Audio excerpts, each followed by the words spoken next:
For all those who appreciate the work that we're doing here on Standing for Truth, please hit that subscribe button because we are just getting started. Tonight, this is Standing for Truth.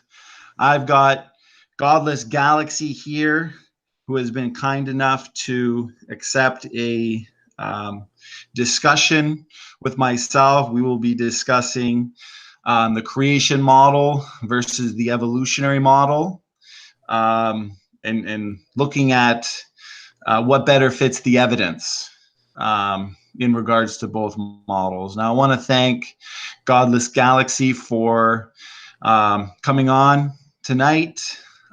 Since he was gracious enough to come on, I'm going to have him introduce himself. If he has a few things to say about his channel, some plans that he has with his channel, he can most certainly do so. And then Godless Galaxy, I'll give you a couple minutes, few minutes, whatever you need, no interruptions.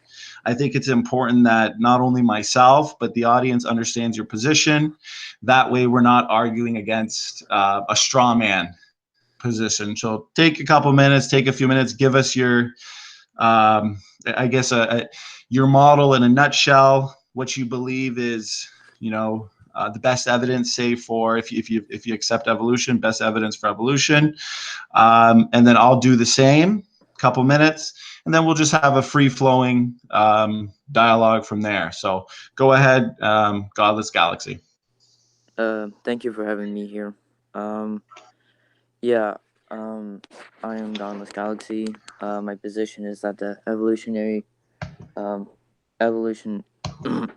theory of evolution is true, as due to the evidence it has.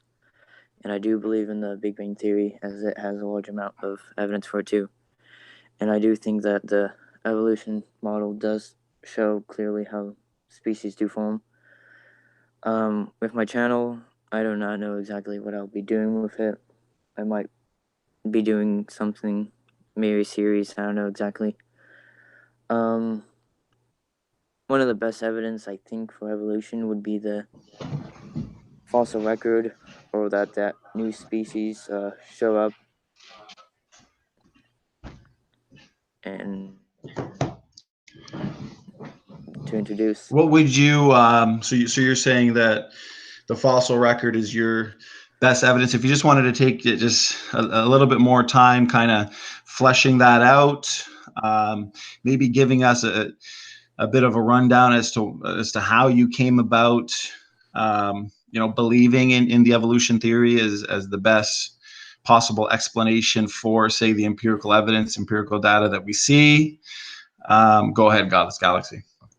All right. So the reason why I do believe in evolution is because of, the fossil record clearly shows that simple life in the beginning, at the oldest layers, was single-celled, and that it slowly built up into diversity of species, where there was bones, there's vertebrates, there's dinosaurs, and then it clearly shows a lot of change in how this process took forever.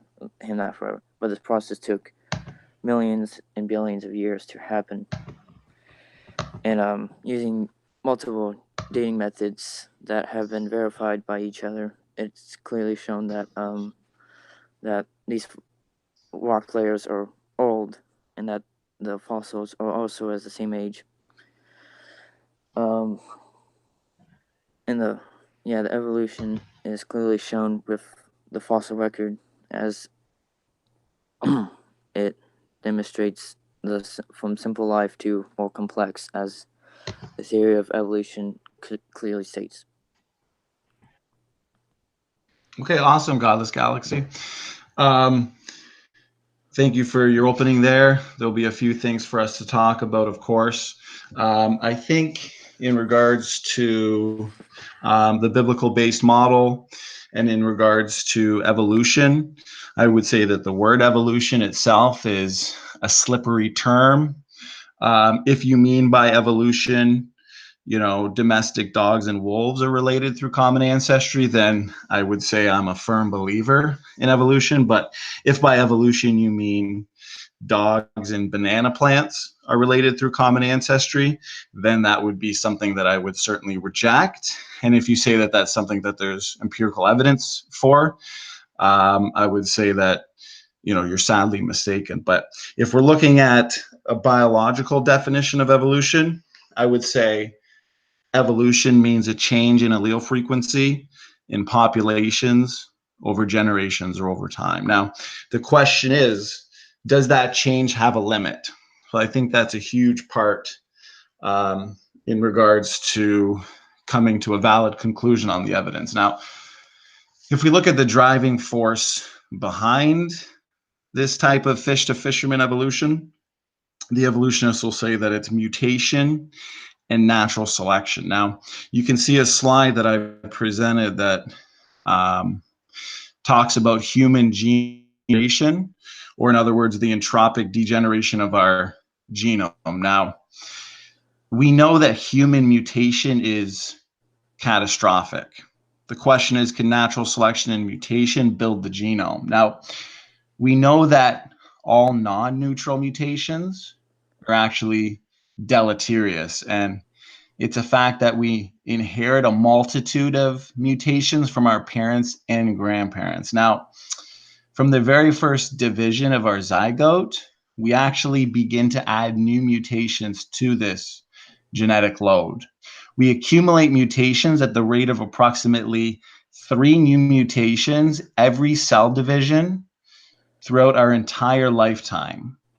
So that growing genetic load is actually what causes aging and limits the upper life limit of our race. And so we die. It's a fact that we die mainly because of this mutation accumulation. Now, the problem with this mutation accumulation is that it doesn't only affect us on a personal level, but it actually affects us on a population level, because we pass on these mutations that we have inherited and that we have generated to our children.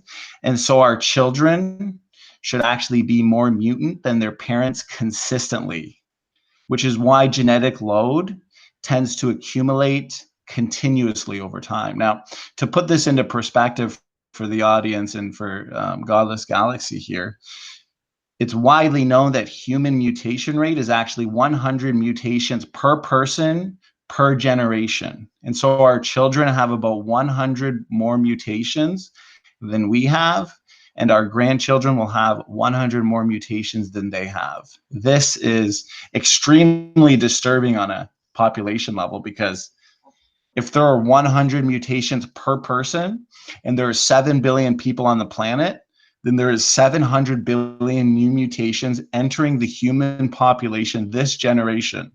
And so the big question, as I asked earlier, becomes what type of selection could actually eliminate so many mutations into the human population? Now, one objection or straw man that I've heard over and over again is that most mutations are neutral, but this response point at hand. So I'd rather just dismantle that straw man before we get into a discussion here, because I agree most mutations are neutral from the perspective of the organism's physical fitness, aka its phenotype, but all mutations must have effect on the genetic content.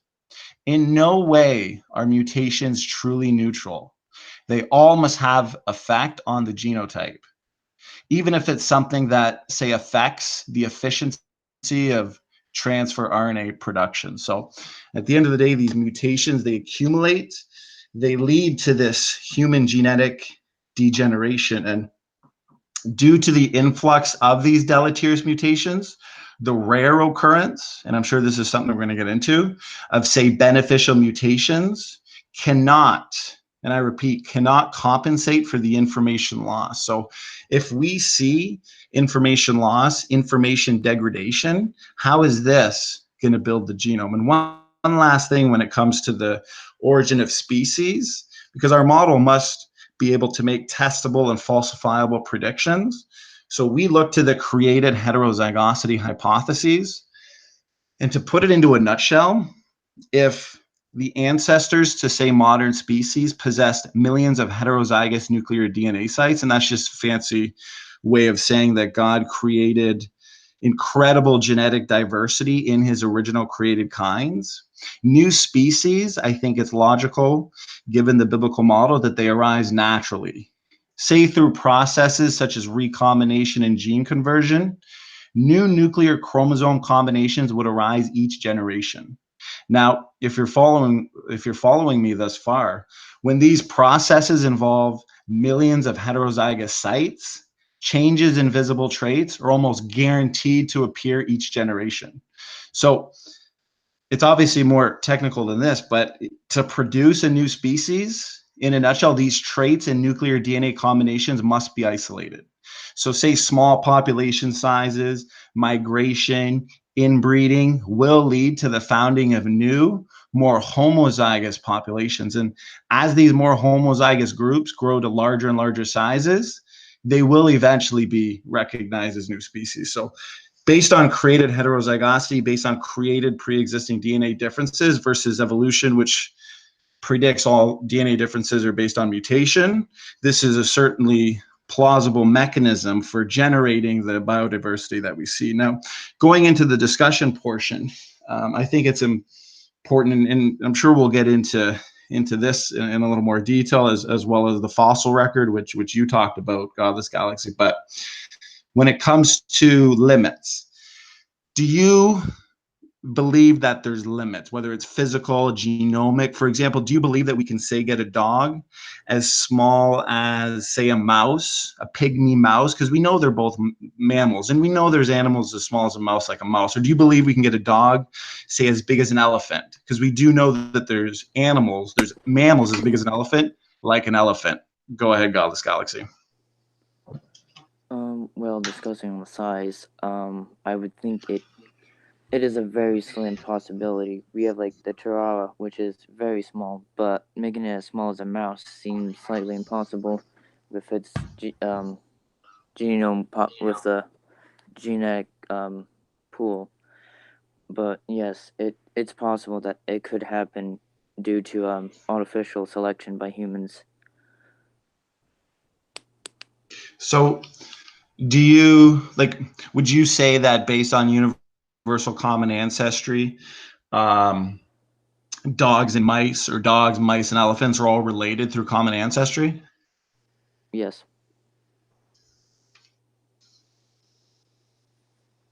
Oh, can you hear me, Godless Galaxy? Yes. Okay, so would you agree that universal common ancestry teaches and proposes that dogs, elephants, and mice are all related through common ancestry? Yes. Okay, so in order to, say, go from single cell to multi-cell to fish, amphibian, reptile, mammal, bird, monkey, man, that's going to take incredible addition of new, novel, and meaningful genetic information.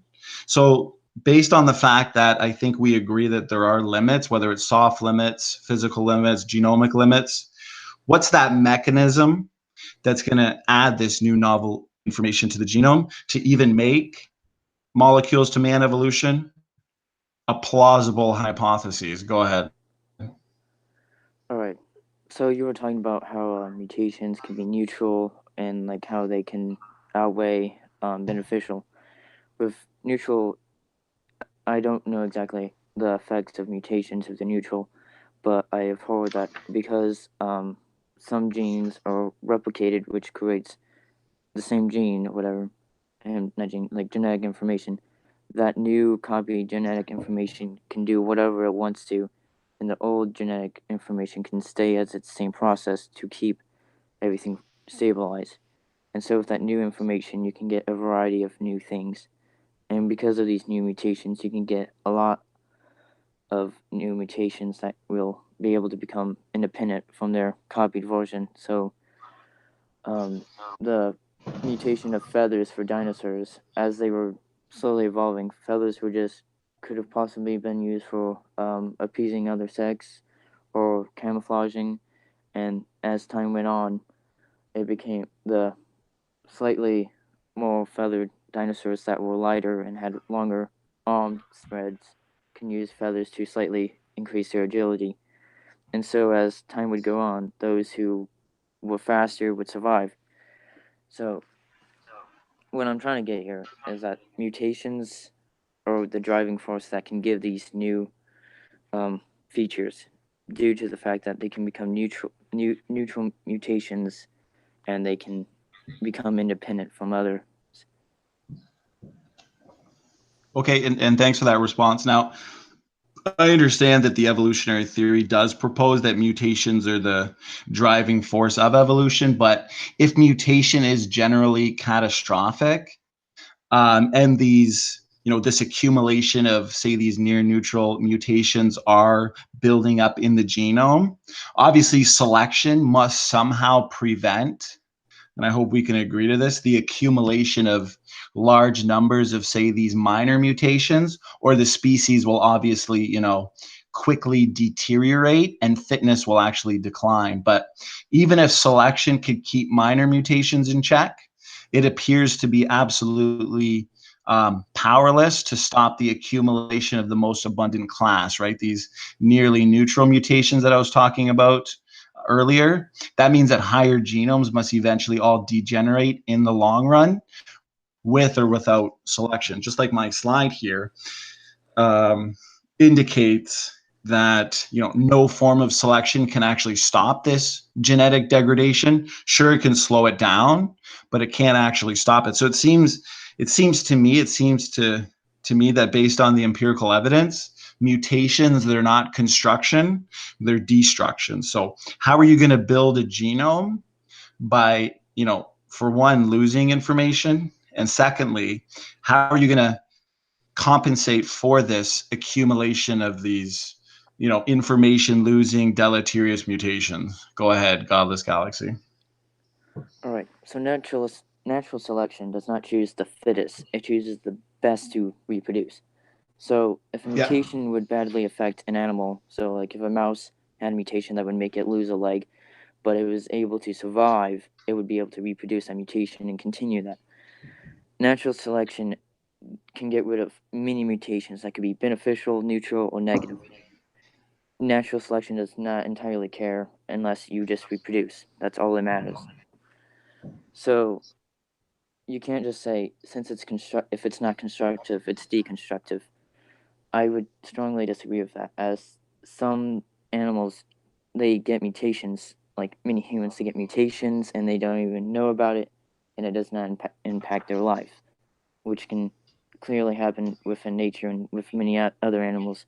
They can still have a small mutation, and that would, I don't completely understand what you mean by, like, it would build up, but it could build up in a positive way. I don't know how it could possibly build up in a negative way if somehow those mutations were to do some major damage. But these mutations building up will possibly give benefits, as if like a mouse would get one mutation that would slightly increase something, and then another population of mice would have a mutation that would increase something else, and they were to interbreed or whatever, they would both have the mutation, and that would build up, which would be positive for them. Well, see, here's the problem is that I think when it comes to, natural selection or say adaptation, I agree with you that it definitely explains fine tuning to an environment, but is it going to explain, the amazing internal workings of life? Because I think when it comes to these mutations that you're talking about, and selection pressures, selecting for certain traits, I think if we look at, the bottom line, it's the fact that selection only removes the worst deleterious mutations and then amplifies only the best beneficial mutations. So when I talk about these near neutral mutations accumulating in the genome, it's because natural selection, Godless Galaxy, it acts on the phenotype. Okay, so it's either every single nucleotide or none at all. Now, this means that the accumulating damage is largely invisible, say like rust on a car. Now, adaptations, as you were talking about, they actually tend to be highly visible, say like anti biotic resistance. But that means you'd have to present us with, millions of examples of, say, adaptation via beneficial point mutation, duplications, whatever type of mutation you want. You would still be failing to address the key issue in order to make fish to fisherman evolution even plausible. And that key issue would actually be net gain versus net loss. Because like I said, we both agree that adaptation explains fine tuning to an environment. But for one, it doesn't explain how a population, how natural selection is going to select for these near neutral mutations. And secondly, it's not going to explain how natural selection and mutations can actually build the genome, right? I mean, there's a famous population geneticist named Kondrashov. He's actually stated, based on these near neutral mutations, because we're actually accumulating 700 billion mutations per generation. And most of these mutations, if you looked at that chart I had up earlier, they're in the non-selection zone. So what he said was, why are we not dead 100 times over? So the whole point is that there's obviously a shelf life on genomes, which obviously gives us a very long-term problem. And if beneficials cannot counterbalance the deleterious ones, Godless Galaxy, then these low impact mutations continuously accumulate. So for one, this is consistent with biblical creation in the fall, because when Adam and Eve fell and mutations began accumulating in the population, we see this steady decline curve, and it's consistent with biblical creation, but it's inconsistent with pond scum to people evolution, because based on that problem, based on that fact that these population geneticists widely recognize, it's not going to build the genome. It's not going to take your bacteria to biologist. Go ahead, Godless Galaxy. How big of the population do you think the humans were before the flood or whatever? Oh, I think you cut out there. If you want to maybe get closer to either your microphone and then repeat your question. How big do you think the human population was before the flood or whatever? So was it like before large? The flood? Yeah, or like before the fall. Or like, I would say that it was a large population, but there would have been a larger population of animals, right? God created 2 humans, but then he created numerous populations of animals, original created kind. So certainly, but it's hard to say exactly what the population of humans were, but they would, at that point, it would have been at least point of genetic entropy. So the accumulating damage wouldn't be to the point that it is now, because in the Bible we read about people living, Adam lived into the 900s, and we see that steady decline in age, and we can rightly and logically conclude that at least part of it is based on that accumulation or that mutation accumulation problem. And what's interesting is that decay curve, the linear decay curve, is consistent with the same curve that we see in the scriptures based on that decrease in age. Go ahead. So what would be the difference? Because you say humans lived for 900 to 700 years and it steadily declined, whatever. What would be the animals? I mean, if we are just like if our genetics were to build up like animals did, then shouldn't the animals be a lot worse than us? So when we actually do, and that's a good question, when we actually do experiments, so like obviously my question is, how can we stop mutation accumulation? It's a good question that you ask, but if we actually look today, diseases such as Alzheimer's, dementia, autism, asthma, autoimmune disorders, cancers, immunological disorders, a lot of them are, based on epigenetic mutation, but it is a pandemic. And even 50 years ago, the elderly used to be considered wise, and now we see this tremendous increase in these, Alzheimer's and dementia type diseases. So we certainly see entropic degeneration on all levels, and even in animals.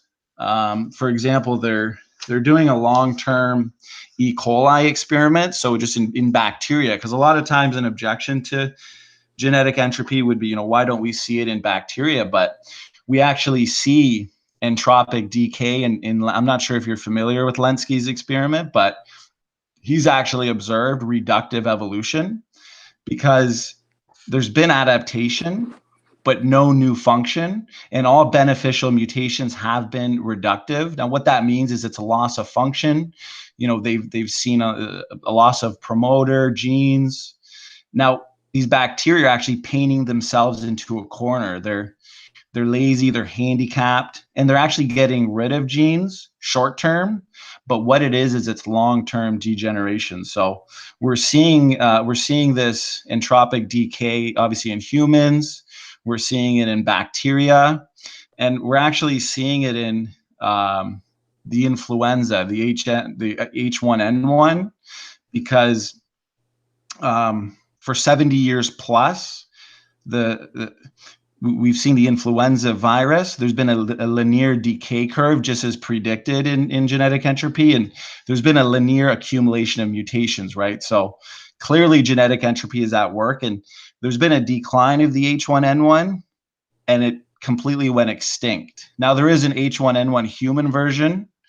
That's the one that went extinct, but there's also a swine version that's currently circulating, but the other one actually went extinct. So we're seeing it on all levels.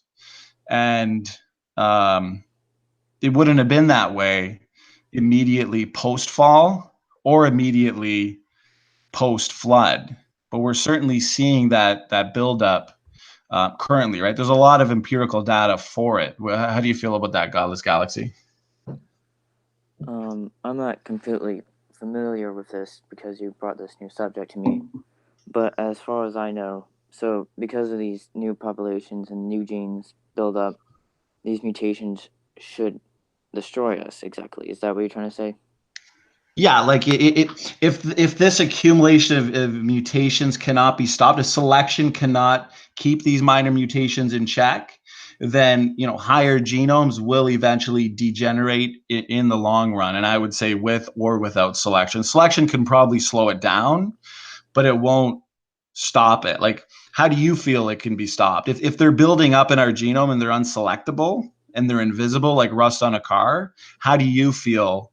What's the mechanism that's going to stop this degeneration problem?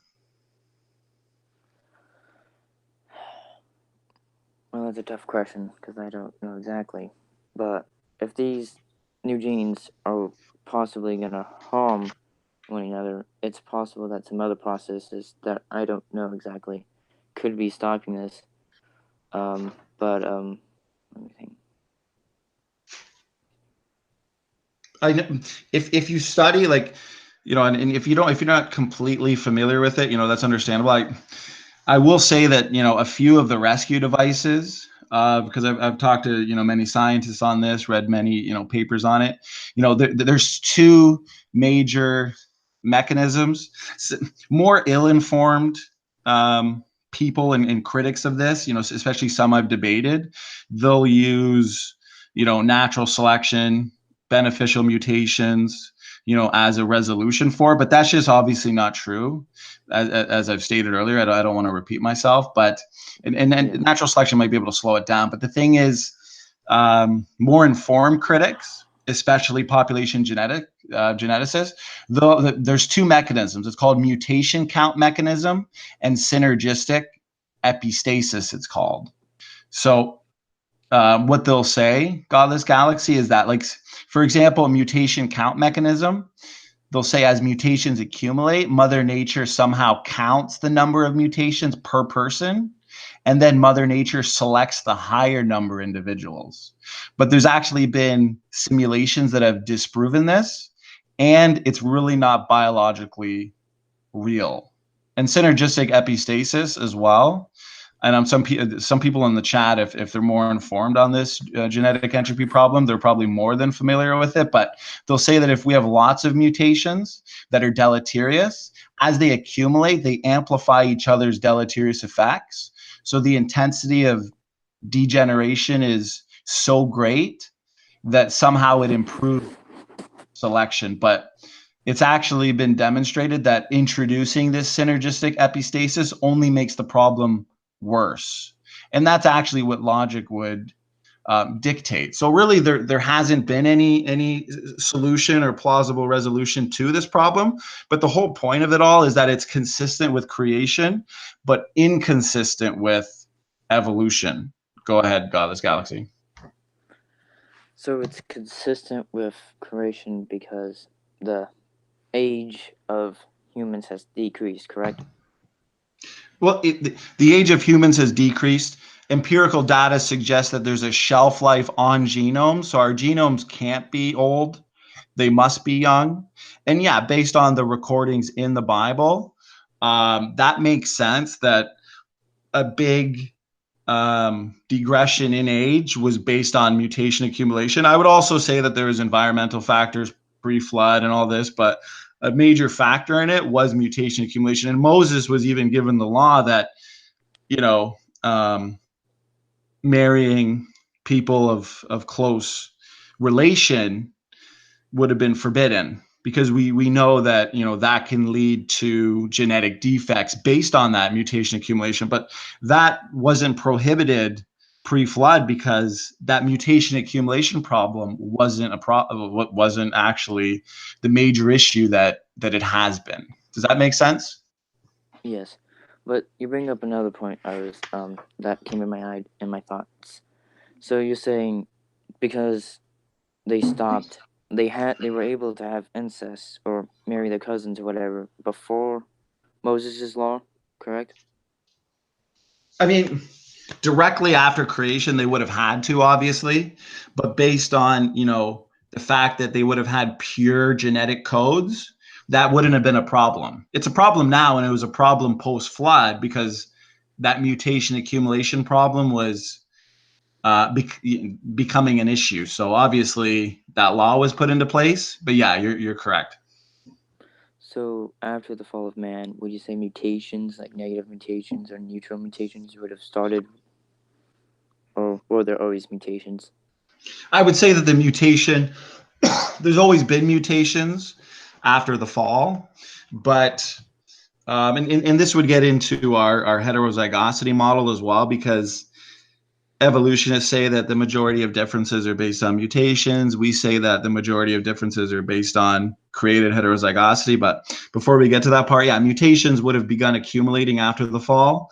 It wouldn't have been such a problem until, hundreds or thousands of years later, leading up to obviously the accumulation of them in our genome. Because it's kind of like rust on the car, right? Like an individual piece of rust, it's not going to affect the fitness of the car, but over time they accumulate to the point where the car deteriorates, becomes functionless. So it's not that one, piece of rust atom that actually affects the car. It's the accumulation of them, just like it's the accumulation of mutations that affect our genomes and puts a shelf life on the genomes. That's really the most important part. So was there another question you had? No. I think to put it into perspective, let's take, I'm just going to use an example on top of my head. Let's say there's a room full of 100 people, okay? Now, selection acts on the phenotype as a whole, okay? It's either the entire individual or not at all. Now, the problem is there's a selection problem, okay? Because we're all mutant. So selection has to choose between mutant and more mutant. Now there's a problem there, because say we eliminated 50 of the most mutant people of that room full of 100, and now we're left with 50.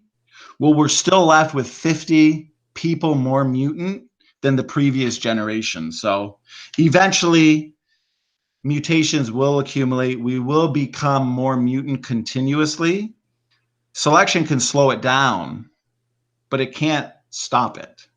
And we see that linear decay curve in the empirical data, but we also see it recorded in the Bible. So either the biblical writers were somehow familiar with advanced population genetics, or this really is a fact of life. And ultimately, that would be proof, or a strong proof, for the Bible, and not just all other religions, but for the Bible itself, because the Bible is what describes a point of least entropy, not only in the universe, but also on a genetic level. So that's why the Bible is most consistent with the scientific data. And that's why the Bible, as a starting point, makes the testable predictions. Does that make sense? Yes, it does make sense. So I'm not completely familiar with this, but I've been informed about how in the Babylonian times they didn't have a concept of 0, and they were based on the number of, I think, 12. And the reason why there's such high numbers in the Bible is because of these base numbers, and transcripting them and translating them would have ended up with these high numbers. And I'm just throwing this out there. You can probably correct me, or if you do know this. But I was told that these numbers were written off, or were incorrectly written because of how they were translated and how the Babylonians or whatever used their number system. Now, I've heard that argument before, and I know that the calculations have been done, and it just wouldn't make sense, because then there's, biblical figures that apparently, according to their age as recorded in the Bible, they would have had kids at really young, ridiculous ages, like 5 or 6 or something. But I think most importantly is the linear decay curve that we see recorded in the Bible.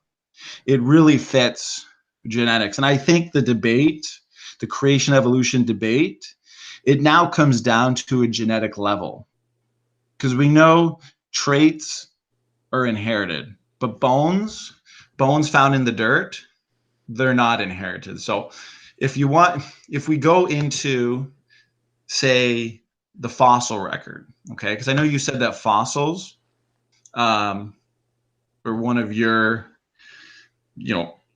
best and most preferred evidence, say, for this pond scum to people evolution. But the thing is, and I'm sure you've heard this before, but it's just such a fact that it's worth repeating. When you find these bones or these fossils found in the dirt, really, in a court of law, none of these fossils can count as evolution. And why would you think that, say, animals or these bones found in the dirt could do something different that animals today can't do, which would be, for one, add new genetic information to the genome, and secondly, stop this entropic degeneration of our genome. So that assumption of universal common ancestry is what interprets the fossils. But if there's no mechanism for universal common ancestry, fish to fisherman evolution, then those interpretations of the fossils, they can't be true, because now it's just circular reasoning. Does that make sense? And if not, what would be your response to what I just said? Go ahead.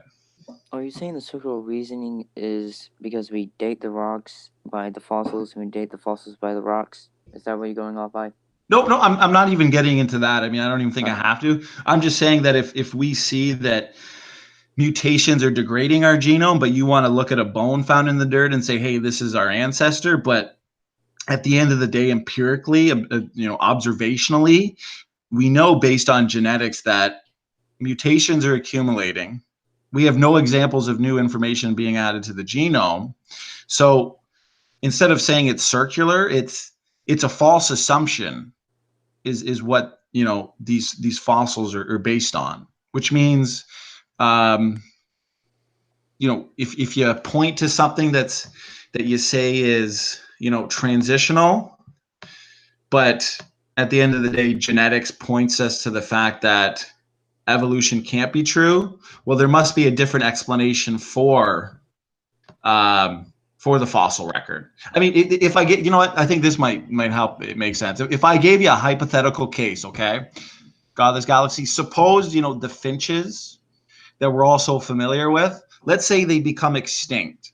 And then future researchers, paleontologists, say they come across an island with fossil finches of various beak sizes, okay?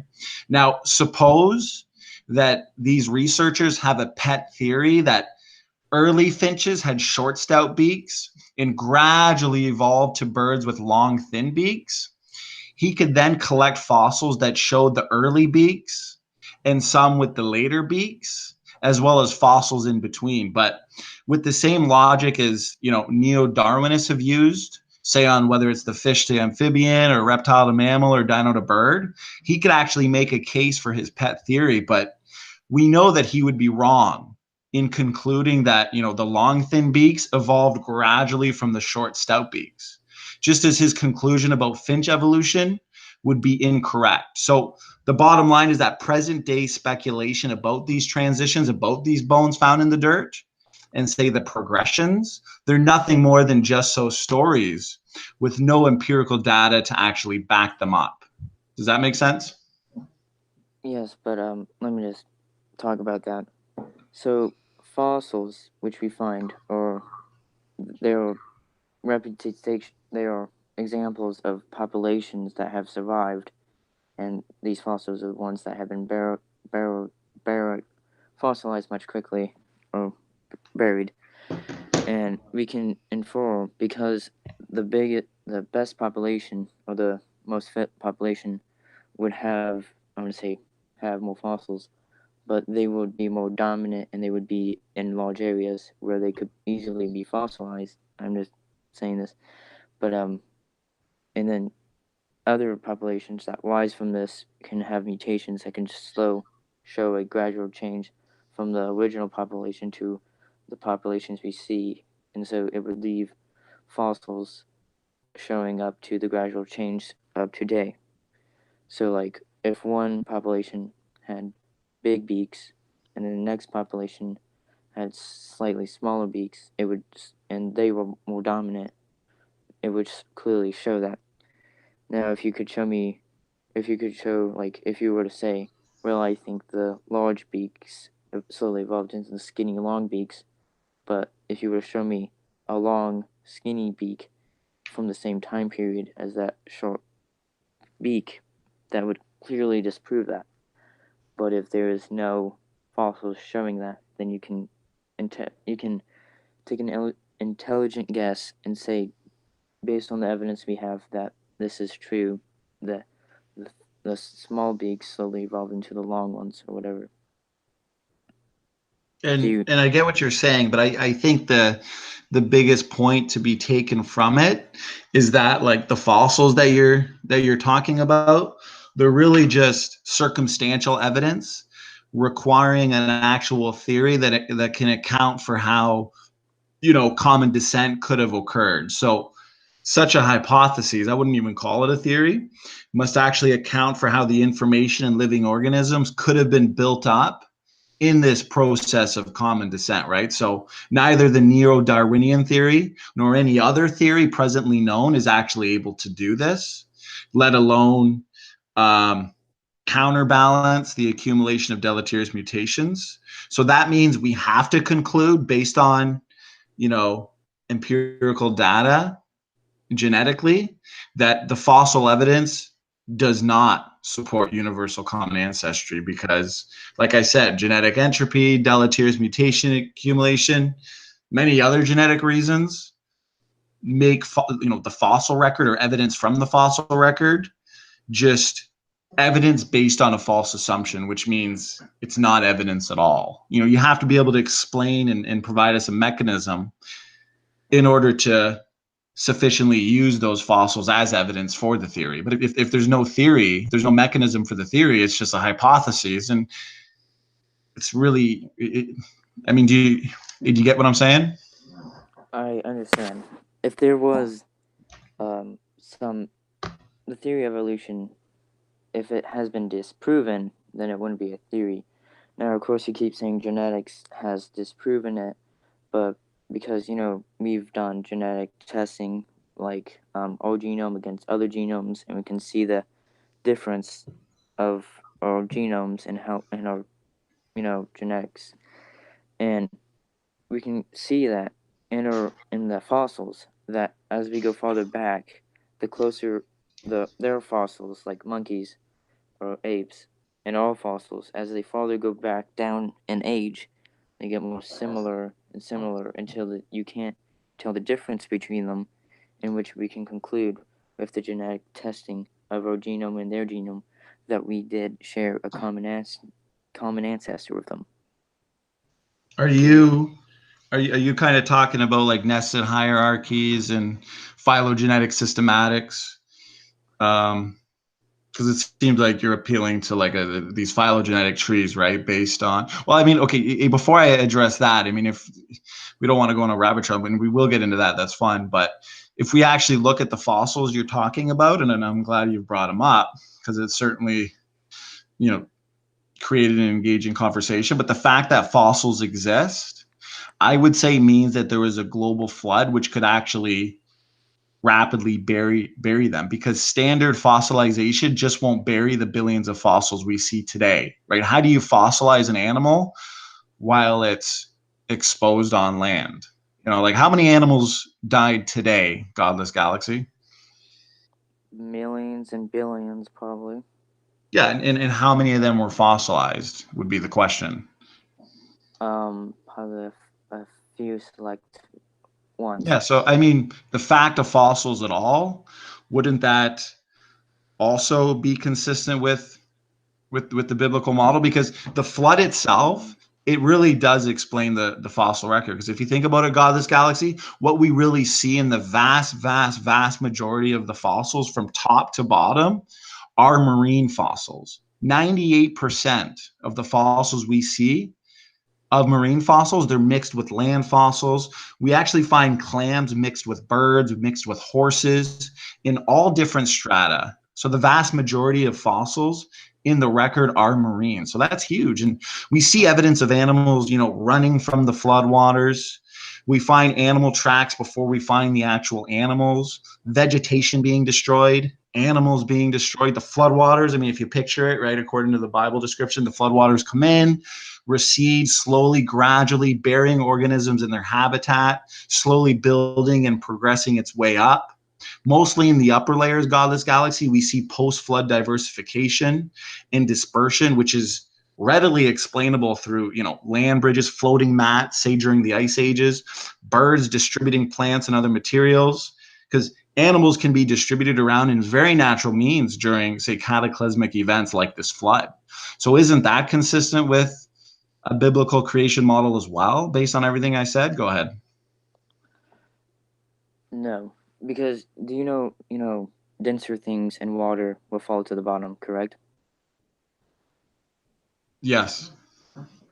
So why do we see simple organisms like bacteria slowly increase into lighter, like bones and fragments, into more like vertebrates and many other species that are much, much denser? I would think dinosaurs would be at the very bottom, since they're so dense, if this flood were to happen, because they would have floated down to the bottom. Well, see, like if you look at the CPT model, so catastrophic plate tectonics, based on the effects from that, a lot of these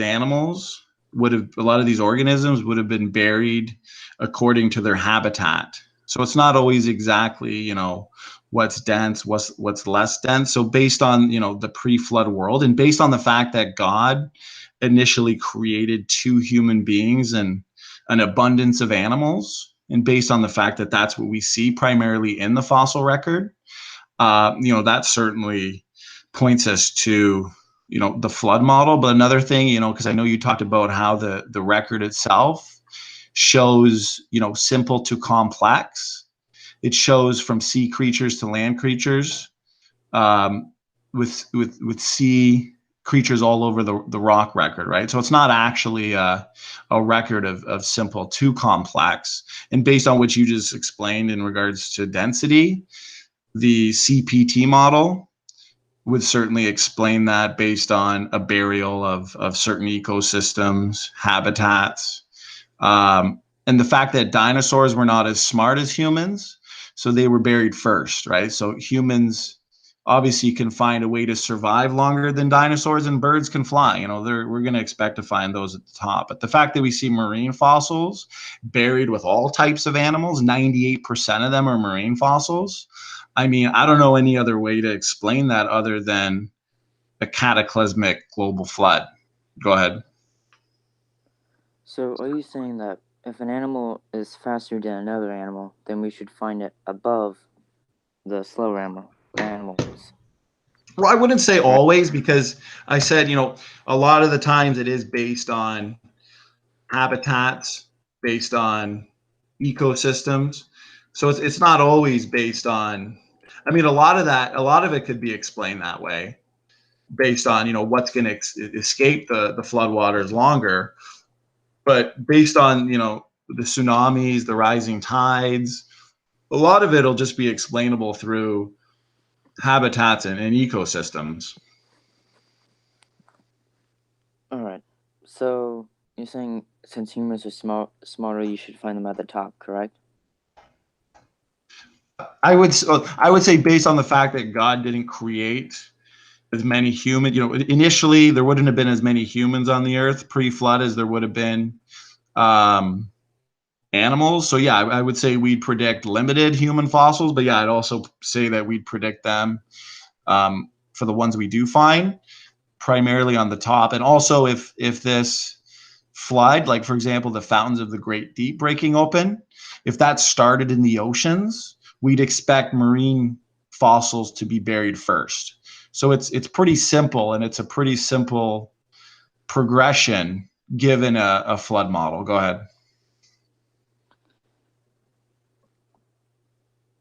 So you're saying that because there were very limited populations of humans that we would rarely find them, correct?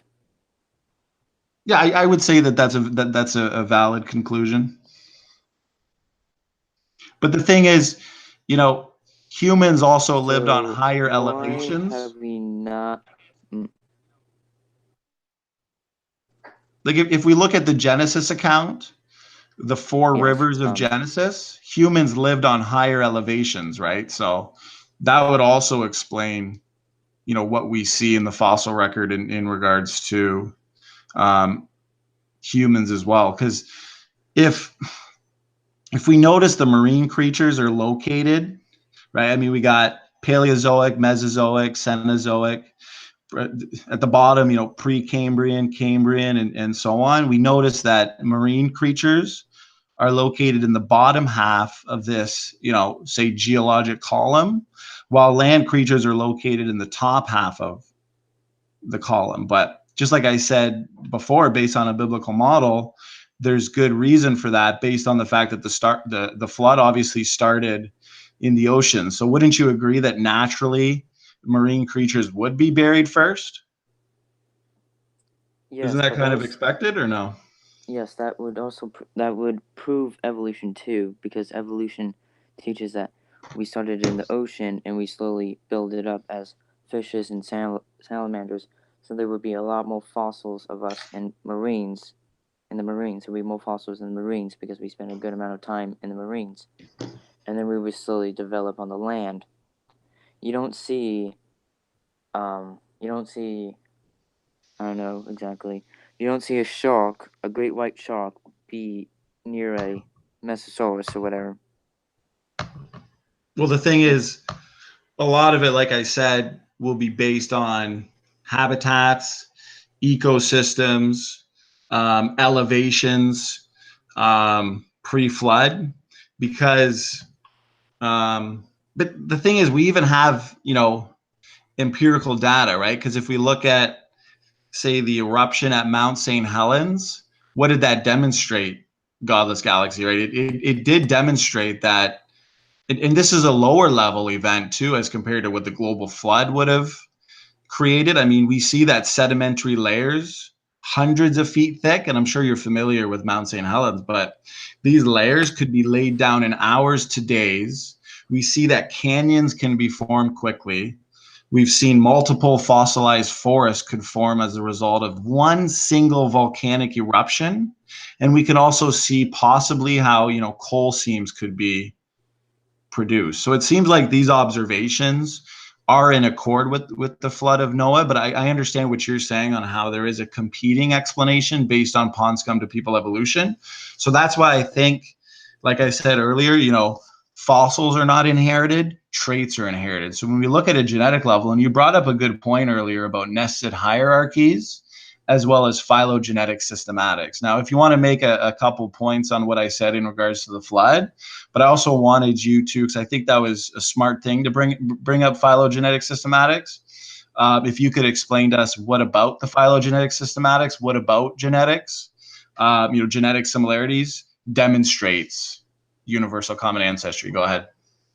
Phylogenetics demonstrates that the bigger the difference between you and some other animal, the farther you were separated. So the longer you were separated from your common ancestor. So, so compare a human genome to a mouse genome, they would have been the last mammal split off, because mammals were originally mouse-like, and then they split off and stuff. So the farther apart the genetics or genetic difference, then the farther your ancestors splitted. Now, and that's a good point. Now, are you familiar with the fact that phylogenetic systematics, as you're talking about here, it's mostly based on the concept of outdated junk DNA? So since functions are only beginning to be found, say during the last decade, meaning we actually understand less than 5% of the DNA language, the trajectory, and I will also say that a lot of the data is preliminary, but the trajectory is most important. It strongly suggests that the vast majority of DNA will be functional.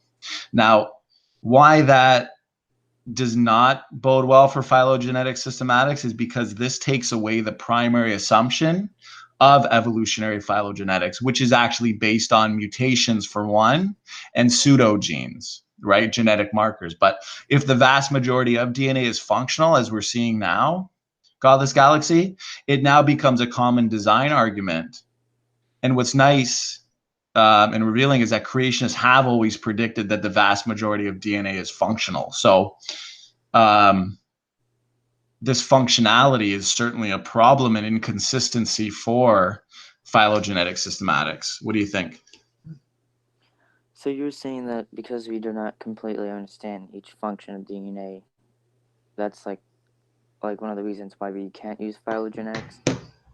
Well, because a lot of these, phylogenetic trees, they're based on genetic markers that are assumed to be, mutation related, or let's use pseudogenes, for example, plagiarized mistakes or what they would call them, right? And if they really are plagiarized mistakes, that would certainly be strong evidence for universal common ancestry. But in regards to the ENCODE project, they found out that at least 80% of the non-coding DNA was actually transcribed into RNA, right? So that actually suggests function, but it's also been found that these non-coding regions, and most of our genome is actually non-protein coding. I'm sure you're aware of that.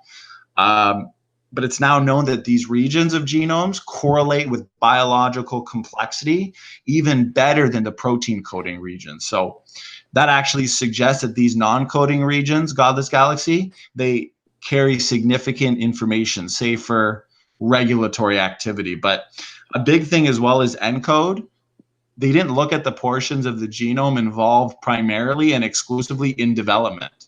So that type of DNA would only have function then. So that means the trajectory of discovery favors genome-wide functionality very strongly. Probably, there's certainly a lot more function in the genome than evolutionists formally assumed. But the point is if these genetic markers are actually functional DNA differences, they can't be used as plagiarize mistakes to build these phylogenetic trees. That's the point. You know what I mean? That's the point. So now these trees just remain in the realm of hypotheses. Right now, that's why the battle, rages on. Did ENCODE really detect function, or is it just spurious transcription? But if it really is function, once again, genetics points to common design. Like, do you understand what I just said there? Sort of. So you're saying because these markers, they will claim to be mistakes or whatever, but that's a way to disprove evolution?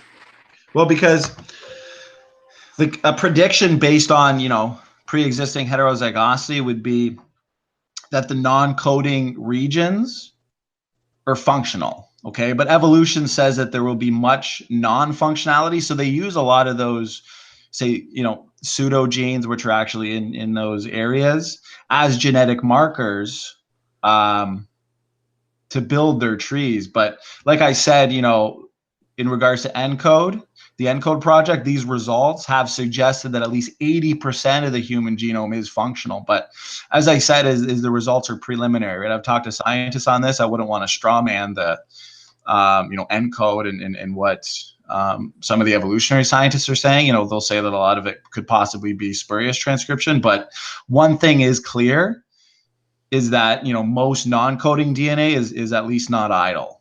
It's doing something. Now, why would the cell be wasting so much energy transcribing if it's not really doing any useful activity? So I think that's kind of a rescue device on behalf of the evolutionists. But I think the whole point is, if these pseudogenes, if these genetic markers that are being used to build the phylogenetic trees are functional, then that means these phylogenetic trees are just based on a false assumption that molecules to man evolution is true.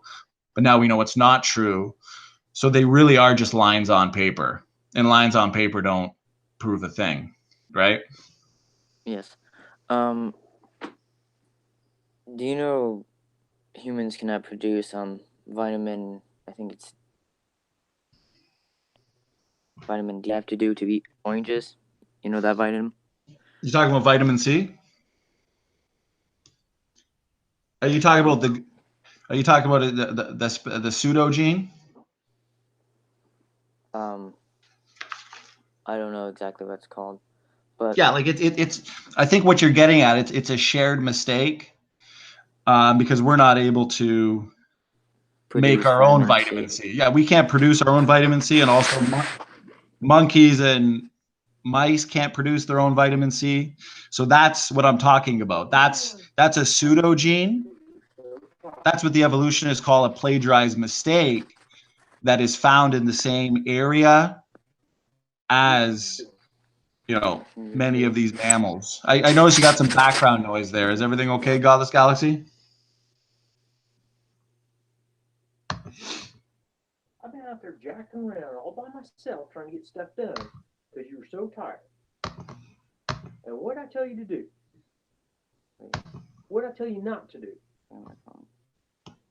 I'll mute you.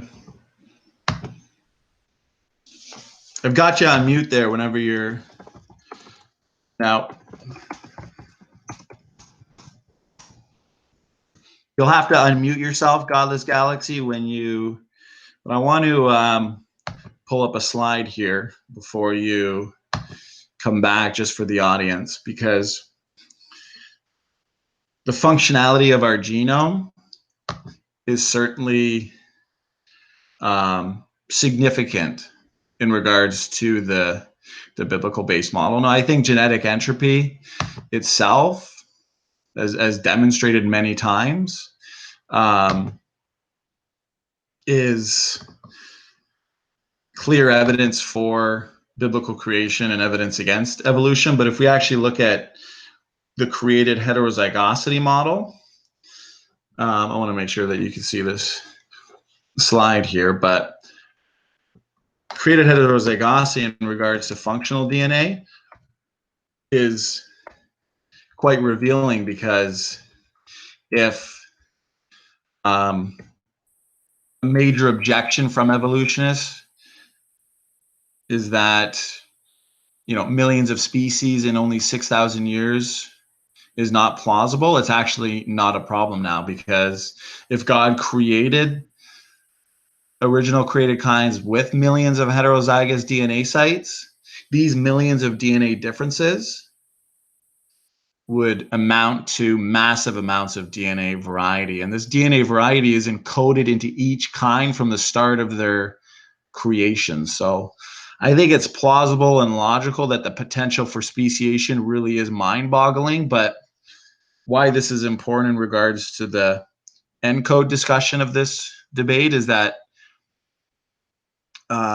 combined with the fact that species can actually recover massive population sizes in only very short amounts of time. And I would certainly direct you to a paper by Dr. Nathaniel Jensen in regard to finches and how there was an observed shift from hetero to homo, producing new species quickly. But in addition to the fact that the vast majority of DNA sequences, as we were talking about earlier, within a creature appear to be functional, these results demonstrate that millions of species in a few thousand years is not only plausible, but probable. And I think it's intellectually dishonest for evolutionists to use that argument, especially if this model's making testable and falsifiable predictions. We'll see if, let me see here. I'm gonna see if Godless Galaxy is able to continue the discussion.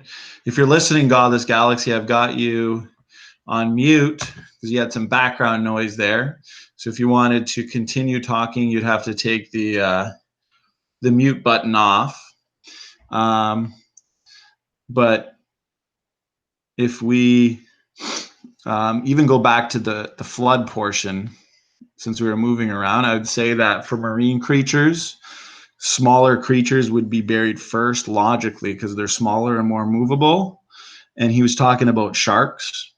So bigger creatures, say like sharks, can actually be buried a little bit later because they're larger and harder to move. So there's certainly a lot of plausible reasons and explanations for what we observe in the fossil record.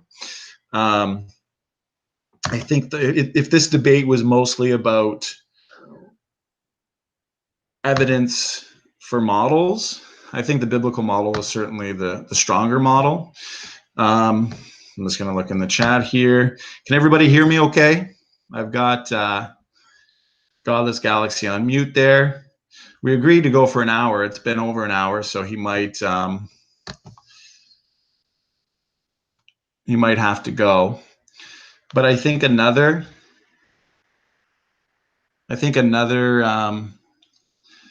prediction involves mitochondrial DNA.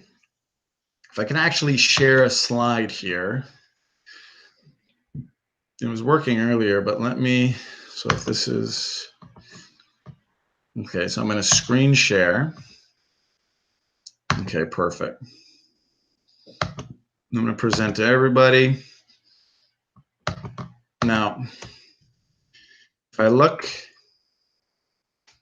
here, we look at mitochondrial DNA differences. Hopefully everybody can see this. This is chimp to human mitochondrial DNA.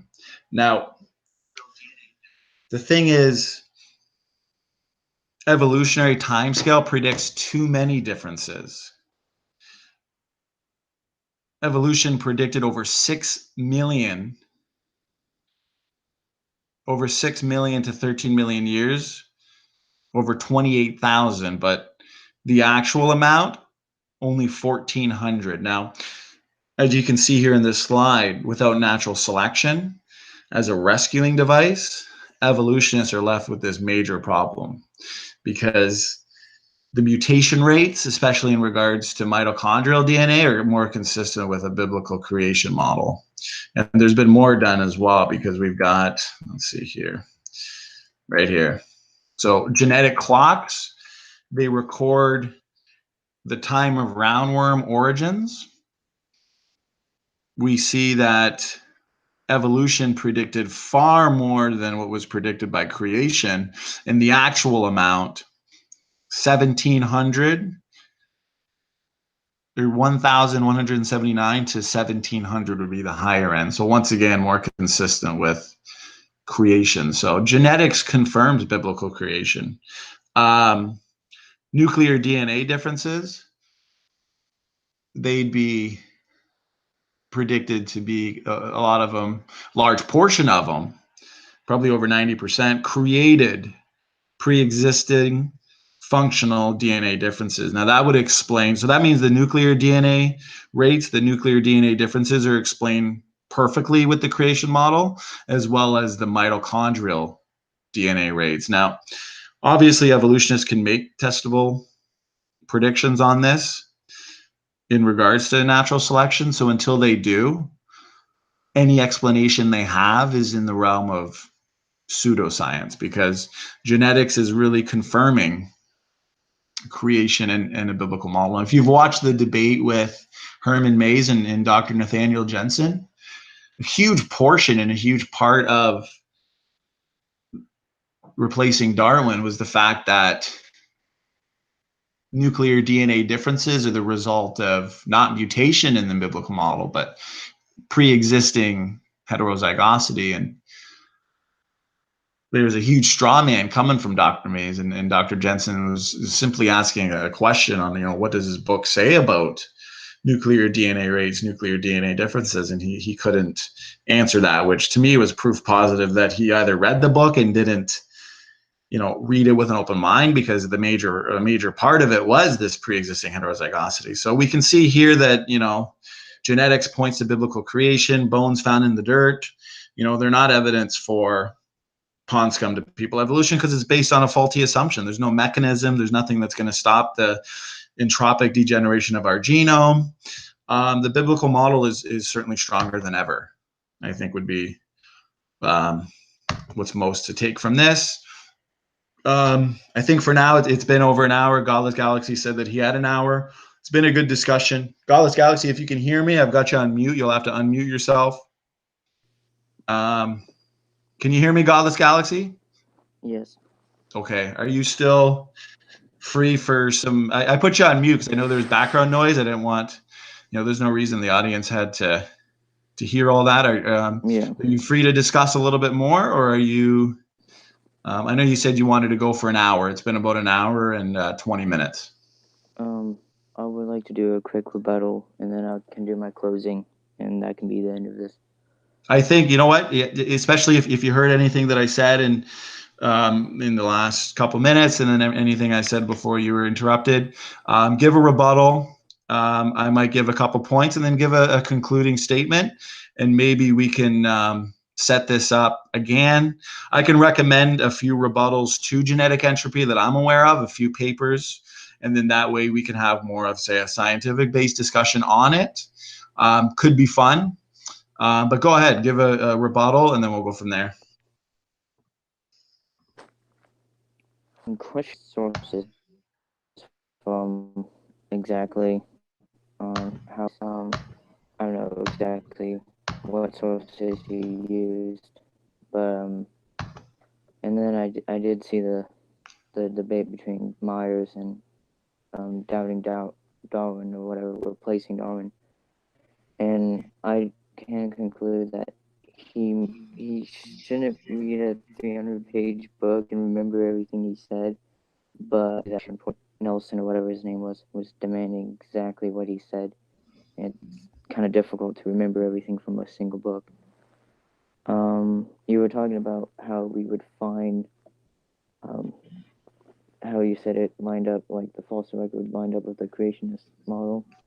I would say that it kind of doesn't, as we have lighter materials at the bottom and not heavier at the bottom.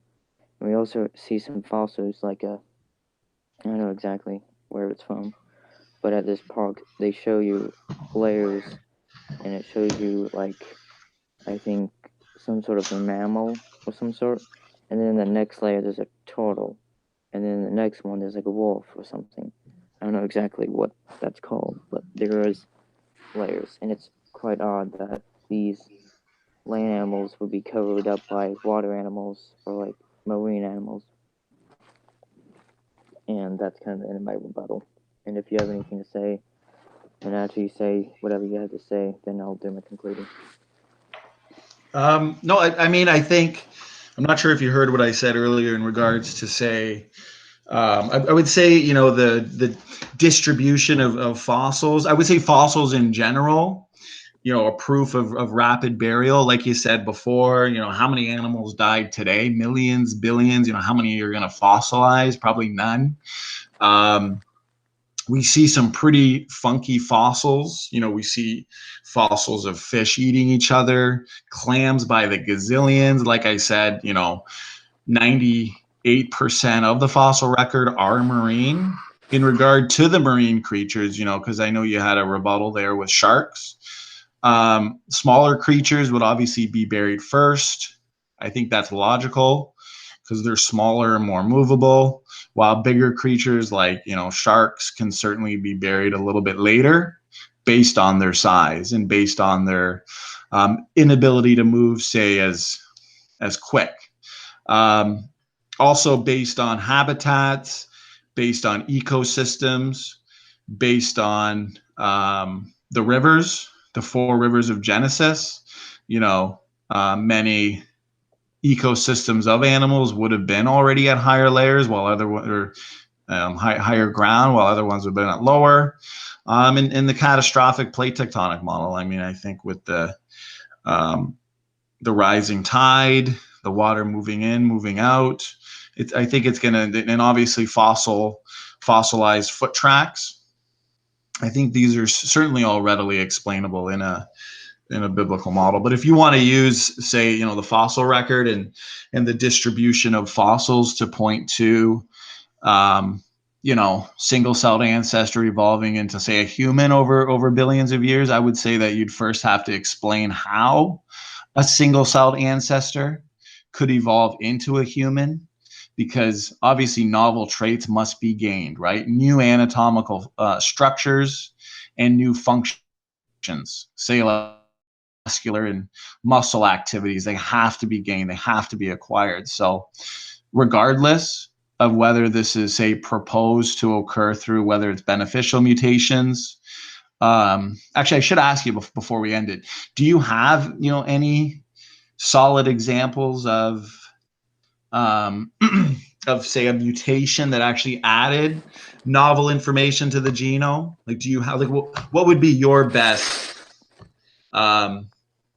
explanation of, because I know there's lots of examples of degraded information, right? Sickle cell anemia, aerobic citrate digestion by bacteria, nylon digestion. Certainly, you know, they all involve decay of prior information, but like, what would be your best example of an information adding mutation, Godless Galaxy? I think it was a couple hundred years ago. We couldn't be able to drink milk after a certain age, but there was a certain mutation that was able to allow us to drink milk after a certain age, and which is why some people are lactose intolerant, because they can't drink milk at a certain point. And you can also say that I would say it's beneficial, but blue eyes was a mutation that was added to the genome of humans, and it quickly spread. I mean, from what I understand, you know, European adult lactose tolerance, that appears to be due to a broken lactase promoter. And, you know, even, you know, like I said earlier, you know, the sickle cell anemia is due to a broken hemoglobin protein. There's another big one that I've seen used. It's has to do with immunity of, I think, an estimated 20% of Europeans to HIV infection. That's actually due to a broken receptor. So sure, beneficials happen, but it seems like they are all loss of function mutations, and they're very rare. So for one, beneficial mutations are not going to counterbalance the entropic degeneration of our genome. They're not going to build the genome. I think this would be my concluding statement. I think genetics, I mean, fossils are not inherited, traits are. Genetics certainly points to biblical creation. Mitochondrial DNA rates, they certainly point to a young genome. Nuclear DNA rates can be, or nuclear DNA differences can be readily explained by pre-existing heterozygosity. The fact that our genome is being proven more and more to be functional. A lot of it is preliminary, but more and more functional roles are coming out every single day. ERVs, endogenous retroviruses, those are now shown to be functional, playing important roles in the placenta. There's just so much in the genetic realm that I think it's pretty evident that universal common ancestry can't be true. So these phylogenetic trees are certainly based on a faulty assumption. And I think there's just so much overwhelming evidence for biblical creation, not only in the genetic realm, I think that confirms it solidly, but even in the geology and the historical records. I think it's hard to deny. And I know in 2 Peter 3, it talks about how in the last days there's going to be scoffers willingly ignorant of 3 things: the creation, the flood, and the coming judgment. And what I find funny is this is what we're all arguing about today. So I think that's a fulfilled prophecy. And I think that's pretty it's pretty flabbergasting that a lot of atheists can read that and at the same time deny those things, since that's exactly what is predicted to be denied in these last days. That would be my concluding statement. If you have a few more things to say in conclusion as well, Godless Galaxy, go ahead. I also want to thank you for coming on, and maybe we can set up another discussion if you're open to it. Go ahead. Yes, thank you for having me too, and I hope that we could have many more discussions after this one. But yes, you say many things that Bible prophecy and end of judgment and stuff are all somehow aligning, but as atheists haven't just popped out in the last decade, they've been around for quite a while, and evidence against many things the Bible claims has been given. I'm not a complete expert in genetics, but I hope to learn more after this discussion, since I've already learned a lot. But maybe next discussion I'll come back a little bit much more knowledgeable. And, No, I think you did good. I appreciate you coming on. I'll send you some material. I mean, I, for one, like to read both sides.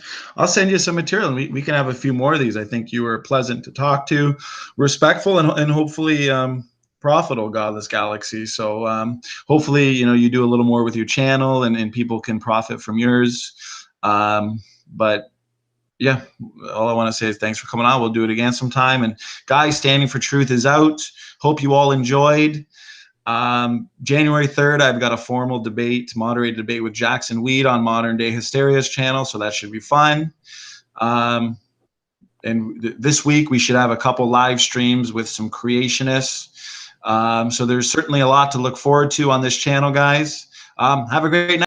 Hey, welcome to Modern Day Debate. Very excited to have you here. Today we are debating creation, evolution, and we're starting right now.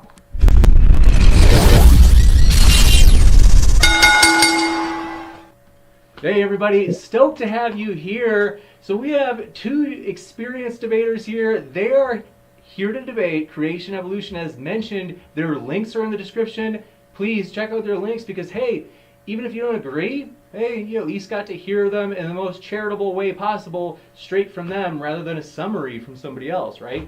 So, I'm going to do the introductions, then we'll get into the debate. First, I will introduce our debaters, and then I will introduce our moderator, the co-mod. Thanks for being here, Siv. Glad to have you. Then, glad to be here. Thank you very much. Yeah, it's going to be a blast. So, starting off with Standing for Truth. He has been here a number of times. We're glad to have you back. Standing for Truth, what is going on at your channel? Well, thanks for having me on again, James. It's always a good time. I think tonight's going to be a blast. This doubleheader thing is awesome. The usual stuff on my channel, discussions, trying to upload clips. Hopefully that'll interest people. Lots more discussions, hopefully debates, hangouts to come. So anyone who's interested, I'm more than happy, hoping that you come check it out. Thanks, James. My pleasure, you betcha. And Godless Galaxy, your first time here, man. We're excited to have you. Thanks for coming on. Thank you for having me. Yeah, so what's going on over your channel? I don't know exactly what I'm going to do with my channel, but I hope soon that I can probably get some good software and maybe actually like put videos up and not wait like a month to put up something. You bet. Right on, man. Well, we're glad you're here. And last but certainly not least, last time she was a total lifesaver, and I'm sure she'll be super helpful tonight. Last time we had like these like buffering problems, and then we had like a number of problems, and I was like, Civ, can you help like field the questions while I try to figure this out, like Google how to take care of this? So Civ, we definitely appreciate your help. Glad you're here. By the way, I'm putting Civ's Twitter down in the description right now. Sorry I'm late on that. Thanks for your patience. Civ, how you doing? How's it going? I'm doing good. I'm excited to be here for this and listen to what they have to say. Yeah, me too. Well, thanks. I'm glad. So, with that, we will get started. I have the clock set for 12 minutes, and the debaters discussed prior that Godless Galaxy will actually start. So, we're mixing things up, and the atheist guest will be going first this time. And so, Godless Galaxy, if you happen to have slides that you want to use, just let me know, and we'll bring them up. Otherwise, I am setting the clock, and the floor is yours. Thank you for having me. I don't have any fancy slides. I just kind of wrote down my intro or whatever. But thank you for having me. I was sick the first time we tried to set up this debate, but now I'm feeling much better. So this is how, this is my, whatever. I know that Standing for Truth will be arguing possibly for genetic entropy to say that it disproves evolution. I agree that genetic entropy is happening, but I do disagree that it proves a young Earth. Genetic entropy, in my own words, would probably be natural selection and beneficial mutations can't keep up with the negative mutations affecting a genome. But as far as I know, as through my research, that this argument only shows humans as evidence of genetic entropy happening and as evidence for the young Earth, and no other animals as far as I have seen. I am not a geneticist, but I think the reason for the build-up, Standing for Truth will make his argument about this. But in the human genome, negative genes are built up, but I think this is partially due to the fact that humans have developed technology and medicine, which has, in result, slowed down natural selection and many other other ways of selection. With that, because of slowed down natural selection, getting rid of negative mutations are much harder, which results into negative effects like genetic diseases. Clearly genetic diseases are seen in humans, and I do not deny that that is happening. We can see a correlation that as human civilization advances with technology and medicine, so does the negative mutations. But this doesn't show that the Earth is young, as we have many other pieces of evidence that show that the Earth is old and that genetics just itself can't just disprove evolution. I would like if someone could show me possibly a genome similar to ours showing that genetic entropy happens with other genomes, like cats or dogs, exactly. Probably not dogs because of artificial selection. But going on with that genetic stuff, it doesn't involve genetic entropy, but it involves genetics for us. Evolution, birds have silent genes in them that can build teeth, and we have tested this by having certain mice genes that activate this, which has shown that the bird embryos can grow dental structures, and this is clear evidence that boards are descended from dinosaurs, because why would boards need teeth, as we have never seen any boards with any teeth except transitions from dinosaurs to boards. I don't understand how a biblical creation could explain how boards have the genetic information to build teeth. I don't know. That was basically my entire introduction. I didn't expect it to be 12 minutes long. I don't know exactly how long it was. How long has it been? No problem. Well, I mean, it's optional. So you really just take as much as you need to. And if you feel like, hey, like that's my case, then I think it's better to go short and sweet, or like short and compact arguments, like strong arguments, rather than having to necessarily fill the full minutes. So, or the full 12 minutes. So that was actually excellent. And so basically you're down to about 7 minutes left, but as mentioned, you don't have to use them. I would stick with like the strongest arguments, and like the empirical data in psychology also suggests if you can take 3 solid arguments rather than taking like 3 good arguments plus like 3 solid arguments plus some like decent arguments, you're best off taking just 3 solid arguments. So with that, we will now move on to, if you want, you still got 7 minutes left. Otherwise, we can move on to standing for truth. I would just actually have something. It won't take a minute. For sure. But, yeah.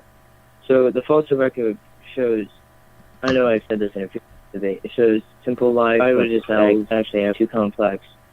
And then standing for truth would say something about how that shows the fossil record. But the fossil record clearly shows that what evolution says that should have been seen. So it shows cells slowly evolving to fish or creatures that can survive in the sea. And then eventually these fish will be able to go on land. And then there will be a split between reptiles and mammals.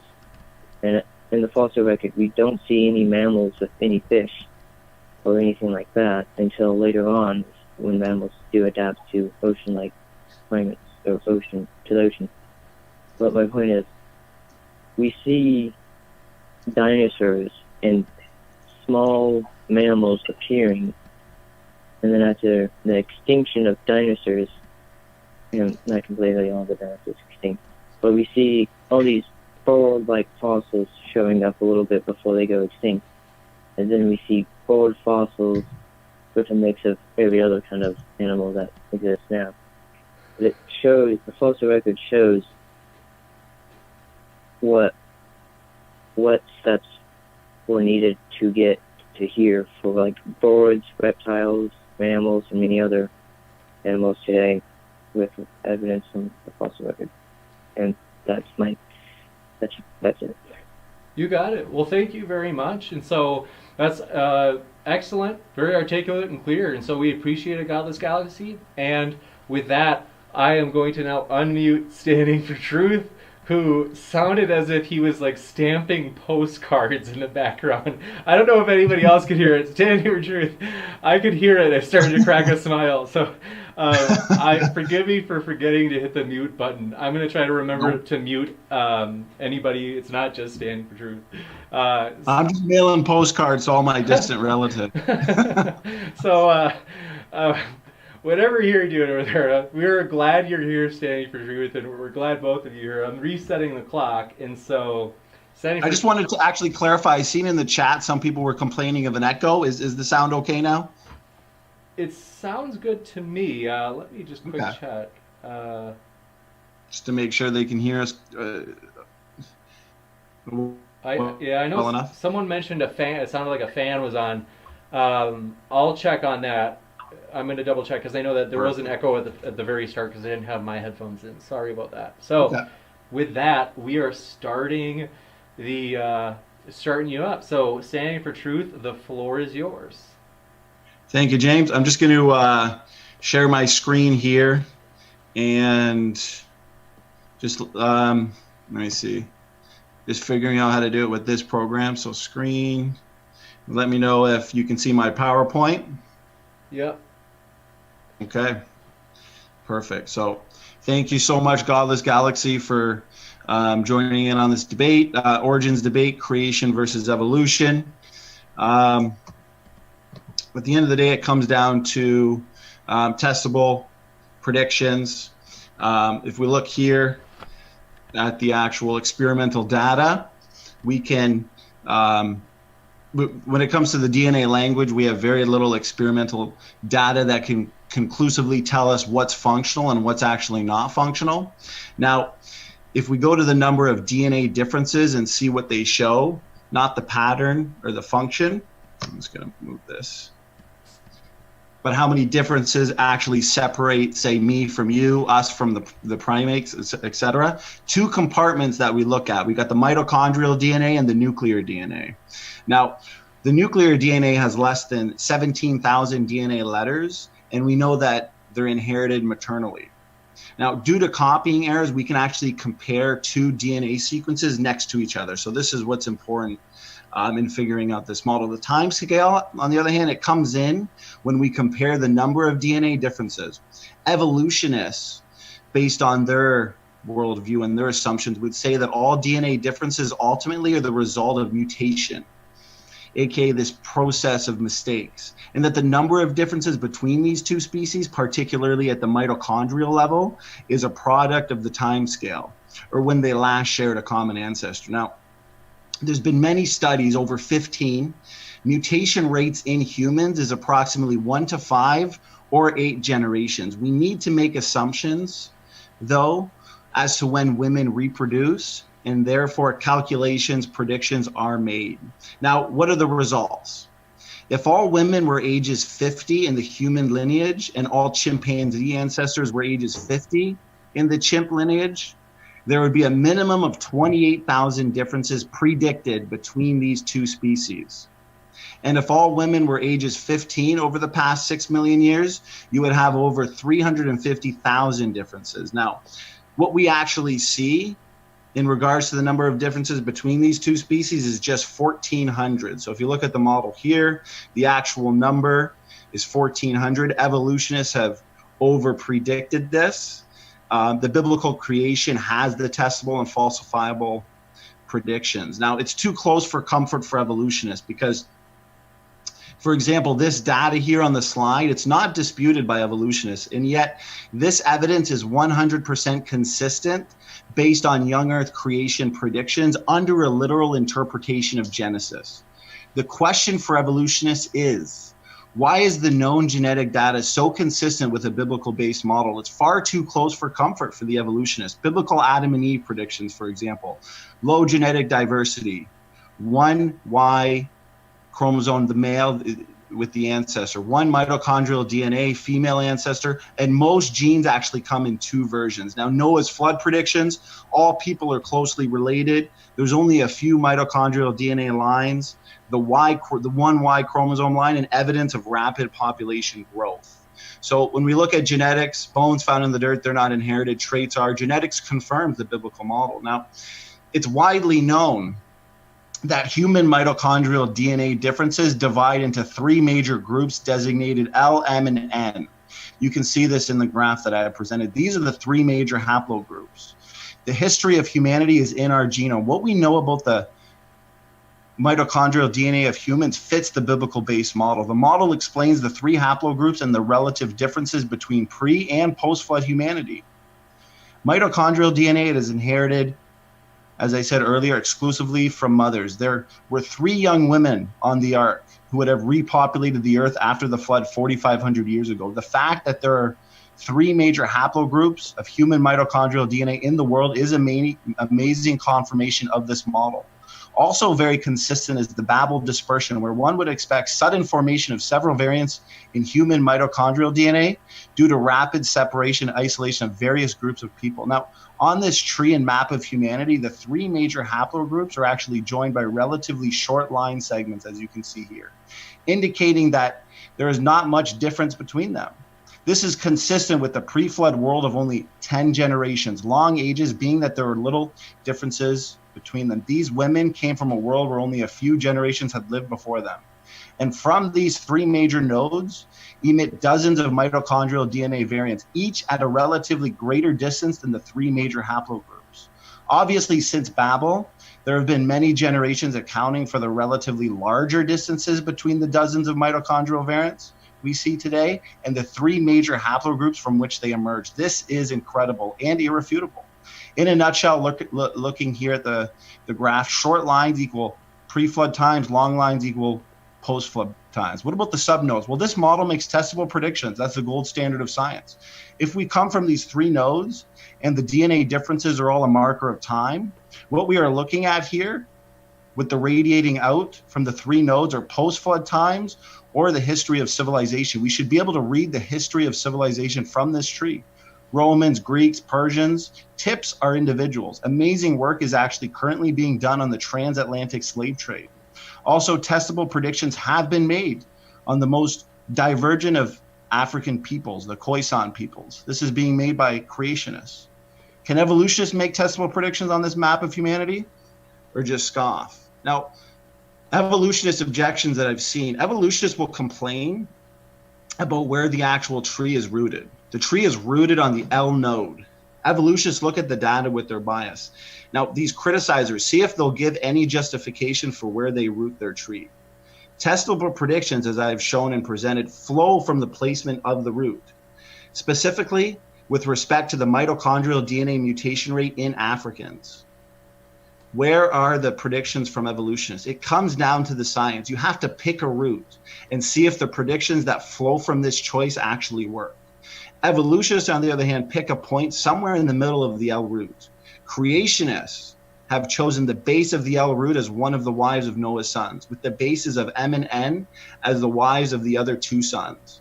The rooting works because it leads to accurate predictions, and that's what empirical science is all about, and retrodictions, about the rate which mitochondrial DNA mutates. The evolutionists pick their root because this is where chimpanzee branches off. It's important to be able to articulate your opponent's position accurately. Their choice, though, is driven by the assumption of human-ape common ancestry, so they can't use their root choice to argue against that of the creationists. Now, if we look at DNA, we now know that junk DNA, the non-coding regions of DNA, function much like the operating system in a computer that is directing the timing, expression, and regulation and use of the other information or the data files that code for proteins. We know these regions regulate DNA replication, transcription, mark sites for program rearrangements of genetic material, controls RNA processing, editing, and splicing, and repairs DNA. It even regulates embryological and placental development, and even aids in immunodefense. This is just a tiny fraction of what these DNA regions actually do. The fact of multiple overlapping codes make our information systems both polyfunctional and polyconstrained, which is yet another major fatal blow to evolutionary theory. We are dealing here with a highly compressed DNA code beyond the best computer code. We write books. We don't write books that can be read both forwards and backwards. To bring this statement here about junk DNA to a conclusion, this evidence of functionality will distinguish between the 2 models, evolution versus creation, being discussed.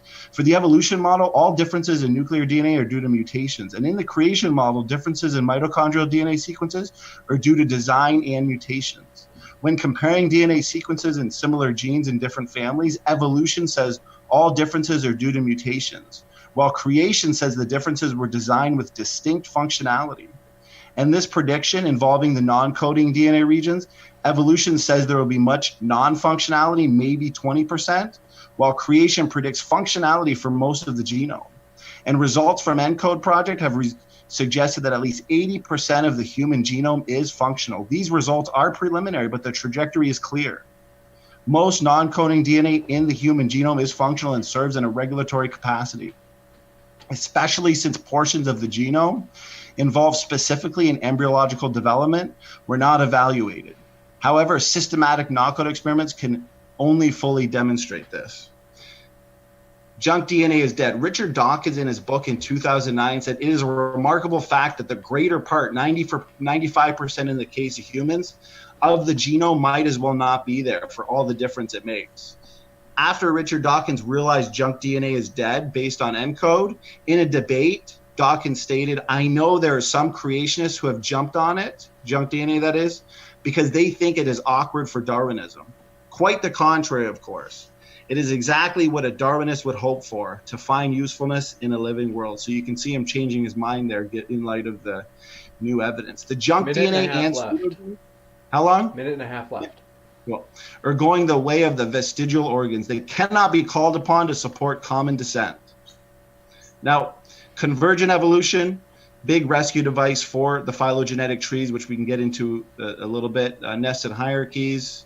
Homology, let's look at sedans, for example, that are made and manufactured in not only Asia, but also North America and Europe. They all share a common set of features.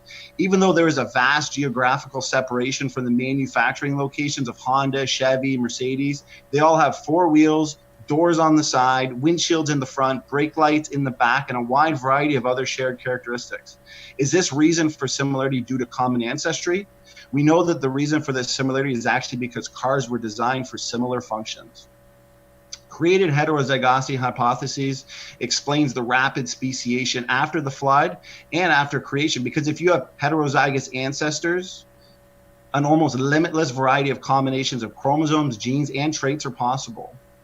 Evolution, we're talking about evolution here. It means a change in allele frequency in populations over time. It all comes down to whether or not there's a limit, whether or not there's a barrier. How much time, James? You got about 10 seconds. So he talked a lot about genomic degradation. I'm going to save that for my rebuttal period. Thanks so much, James. I'm good to go. You bet. All right, so just in time. And next, if you want to, once you switch out of full screen, we'll switch back over to the dialog box, Standing for Truth. And with that, very excited to move on to the rebuttal stage. So for the rebuttal stage, that's actually just going to include 10 minutes instead of 12. So we're just a little bit less. And so for the rebuttal stage, very excited to move into what you might call the interactive part, and then eventually to the cross-examination, which I am especially stoked about. So setting the timer for 10 minutes for you, Godless Galaxy, and when you're ready, the floor is yours. I'll start on your first word.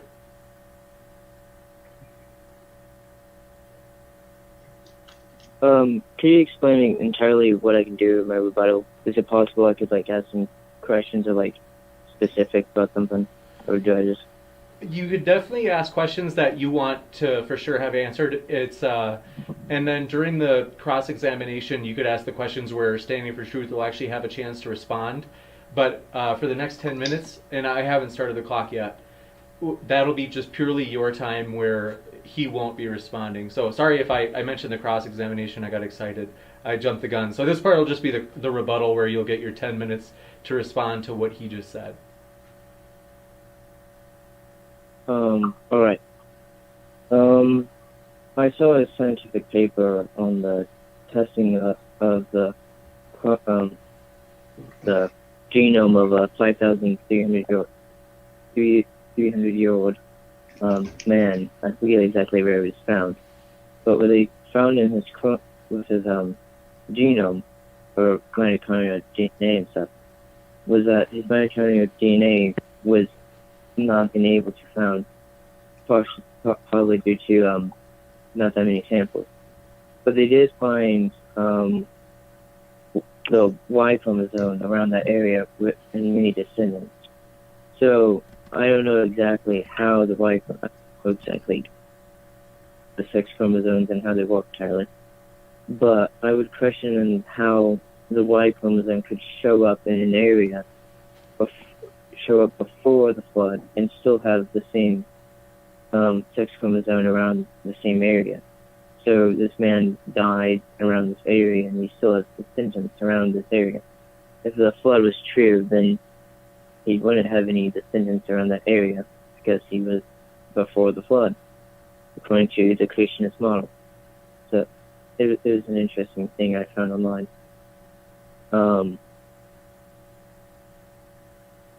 He was talking about junk DNA and how we are now changing our opinion on what it is, and that's how science works. We change our opinion based on the evidence. It's no surprise we would change our opinion based on the evidence that has been provided.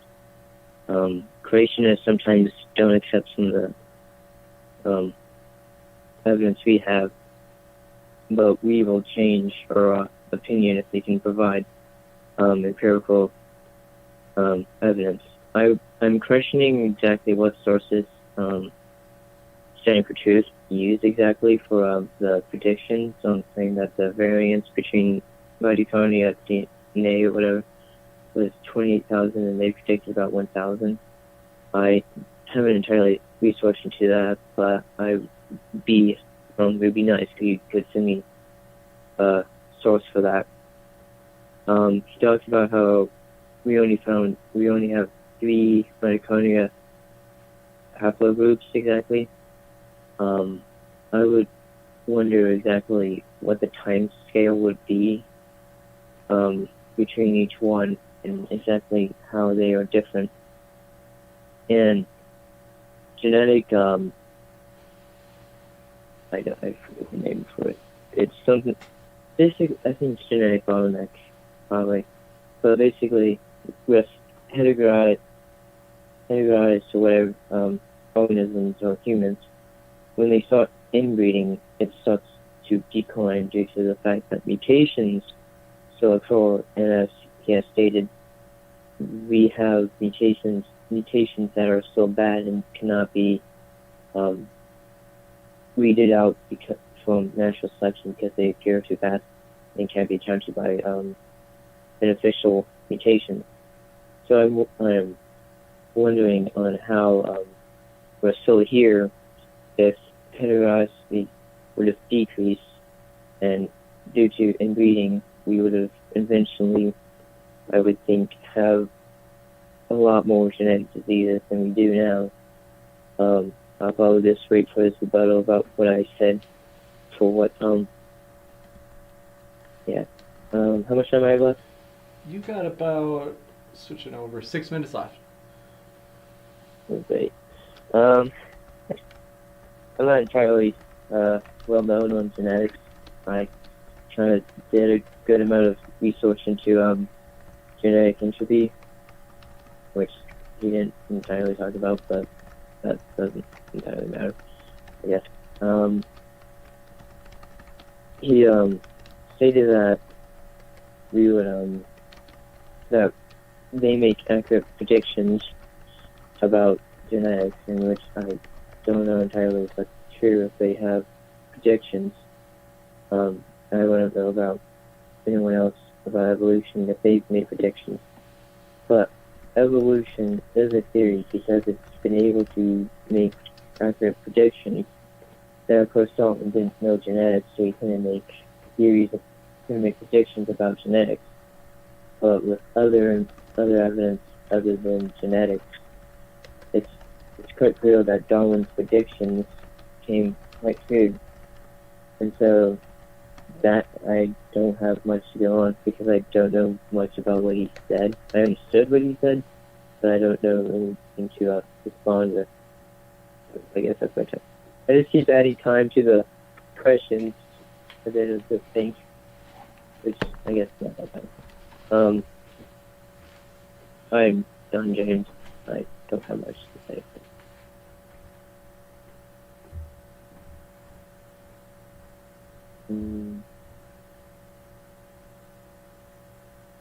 Yes,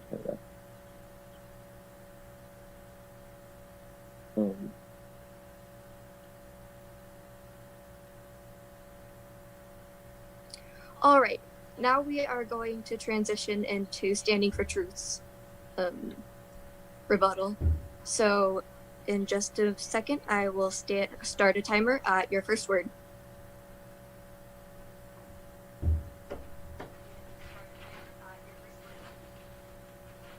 Am I being heard?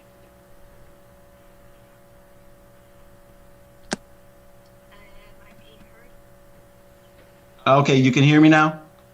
Yes. Perfect. Okay. Yeah, I can start my rebuttal whenever you're ready. All right, I can start at your first word. Okay, perfect. Okay, thanks, Godless Galaxy. I've got a bunch of stuff written down from your opening. In regards to, let me see, dinosaurs here, the flood, a lot about the fossil record. Dinosaurs were large and live on lower elevations. So larger creatures at lower elevations will be buried first during the flood, because according to the Bible, it states that there's higher elevations with 4 rivers where humans and other animals live. Also, the flood buried not simple to complex, rather by ecosystems. This is according to the catastrophic plate tectonic model, or where the animals actually live. Burial started with shallow marine creatures, then later on land creatures. And that's what we actually find in the rock record.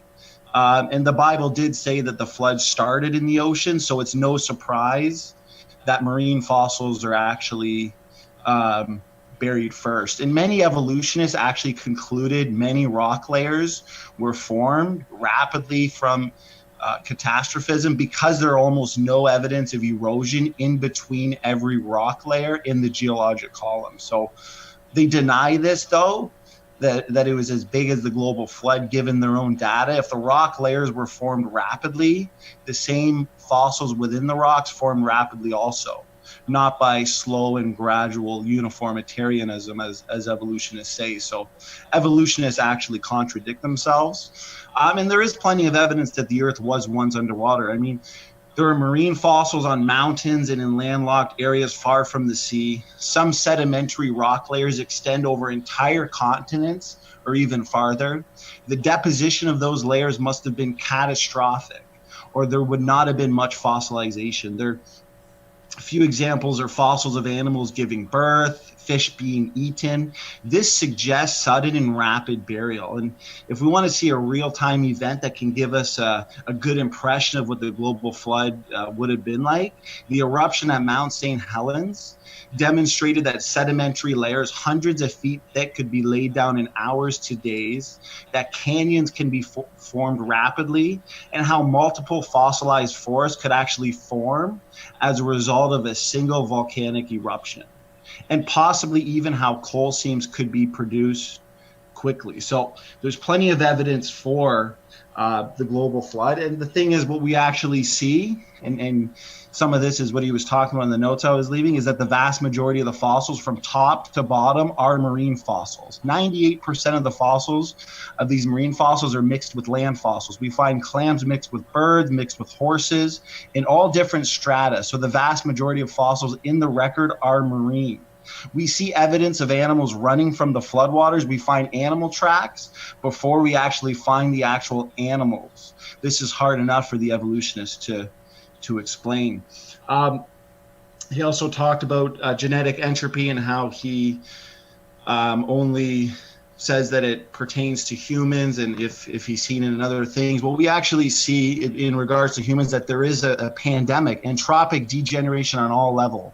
We see Alzheimer's, dementia, autism, asthma, autoimmune diseases, cancers. In regards to animals, we see mammoth populations. They were highly inbred and carried an elevated genetic load. Lenski, who was attempting to demonstrate evolution, he actually demonstrated biblical creation. He demonstrated genetic decay because what was seen in his bacterial experiments was reductive evolution. All beneficial mutations have been seen to be reductive, loss of function, loss of promoter, loss of genes. And what these bacteria are doing are painting themselves into a corner. They're handicapped, they're lazy, they're weak. They're getting rid of genes short-term, but it's long-term degeneration. So Lenski's own data in regards to the bacteria is actually revealing a clear trajectory for genetic degeneration. These adaptations, because there were adaptations seen, I don't want to strawman the evolutionists, but they were largely accomplished by means of loss of function and loss of regulation mutations. It's a net loss of information. We also see it in viruses. H1N1 human version went from a red hot pandemic to a whimper to an extinction event in 90 years. Genetic entropy in real time. Now, in regards to the beneficial mutations, you're going to have to explain how this accumulation of near neutral and deleterious mutations, how natural selection is going to be able to stop it, because natural selection can neither recognize it, it can't act upon it. And due to the influx of deleterious mutations, the rare occurrence of beneficial mutations cannot compensate for the actual information loss. And linkage groups, for example, they can only get worse and not better, because mutations in linkage groups are linked basically forever. That means if you have lots of bad mutations, say in that linkage group, and then that linkage group is reducing in fitness continuously based on these accumulated deleterious mutations that I'm talking about, say you throw in 1 or 2 beneficials, they're just going to get neutralized by the large numbers of deleterious mutations. And evolutionists have come up with some rescue devices, for example, synergistic epistasis, mutation count mechanism. I'm not sure if he's aware of them, but if he's done his research, he should certainly see that these are the big rescue devices. They've both been falsified. It can't be stopped, which means if you look to, say, phylogenetics, the fossil record, it's based on a primary assumption that molecules to man evolution is true, but based on genetic data, we know it's not true. So it's based on a false assumption. How much time do I have? You have 3 minutes. I'd also like to see an example of, because it all comes down to net loss versus net gain. And I'd like to see an example of a beneficial mutation that actually adds new, novel, and meaningful information to the genome, because everything I've seen has been decay of prior information, whether it's sickle cell anemia, melano mutation, nylon digestion by bacteria, E. coli experiment by Lenski, and gene duplications. I think he mentioned that here. If gene duplications are almost universally deleterious, and a few rare beneficial duplications cannot offset the many accumulating deleterious duplications, let alone all the other accumulating mutations. And if I give you a copy of a book that you already own, there's no new, novel, meaningful information there. And if I start putting in typographical errors in that second copy of the original book, all you have is a degraded, messed up copy of the original book. So it all comes down to net loss versus net gain. And I'm going to have to see where those beneficial mutations that are actually adding new, novel information to the genome are coming from. So hopefully he can answer that question. But the most important thing about genetic entropy is the fact that it's consistent with a biblical-based model, because we know, according to the Bible, it records a time when people had extremely long lives. And when the lifespan of early biblical characters and their ages are actually compared, what's astounding is that the biblical data clearly reveals an exponential decay curve. And this curve can only be described as biological. That means, based on the data, it pretty much has to be concluded that the authors of Genesis either faithfully recorded an exponential decay of human lifespans, or they collaborated in fabricating the data using sophisticated mathematical modeling. Now, to actually fabricate this data, though, would have required an advanced knowledge of mathematics, as well as a strong incentive to show exponential decay curves. So that seems nonsensical and illogical to attribute this data to some elaborate fraud thousands of years ago. The most rational, logical conclusion is that the data is real, and human life expectancy was once hundreds of years, but has progressively declined to current values. So the explanation, given the empirical data on genomic degeneration and the biblical text, is certainly consistent. So I think it comes down to, as I've said, net gain versus net loss. Beneficial mutations, they cannot keep up with deleterious mutations. I want to see how he can solve this problem. Deleterious mutations are pouring in faster than they can be removed. He talked about also junk DNA a little bit, and how Richard Dawkins' quote, he's just changing his mind based on the new data. But the whole point is that, based on the trajectory of genome-wide functionality, it's consistent with our model of pre-existing heterozygosity, because if God created Adam and Eve and all the created kinds with this created heterozygosity, this potential for genetic diversification, we'd expect most of our genome to be functional to some extent. So that's consistent with our model and confirmed prediction of our model. L, M, and N point directly to Noah's 3 daughters-in-law. You have about 10 seconds left, so I think I see everything. I got my notes here. I think I covered everything. So I'm happy to end it here. Thanks so much. all right. And now we will transition into the cross-examination, which will be 10 minutes, and it will start with Godless Galaxy whenever you're ready. All right. Senator, do you have any other examples of genomes like us? You said mammoth, but is there any other genomes? So for genetic entropy? Yes. Yeah, the examples I gave, for example, was bacteria. So we see Lenski's E. coli experiment. He was looking to demonstrate the fish-to-fisherman evolution, adaptive gains, but we actually seen in that reductive evolution. Also, the H1N1 virus, we see that there's a linear accumulation of mutations that led to the extinction in 90 years, as well as Neanderthal. So there's more, we see data that they were highly inbred. They had very high genetic load. I don't know if you're familiar with Homo naledi, Homo erectus. They were also both highly inbred and suffered also from reductive evolution. The mammoth populations, as you just talked about, yes, they carried an elevated genetic load. And in the human population today, a lot of it is epigenetic degeneration, but we see entropic degeneration on all levels, as I said before, Alzheimer's, cancers, asthma, autism, autoimmune diseases. So we see this genome-wide degradation in everything, viruses, humans, animals, bacteria. Does that answer your question? Is there any other like living animal that we can check their genome and show that they are also declining like us, like living? I know you list viruses, but animals, like giraffes or something.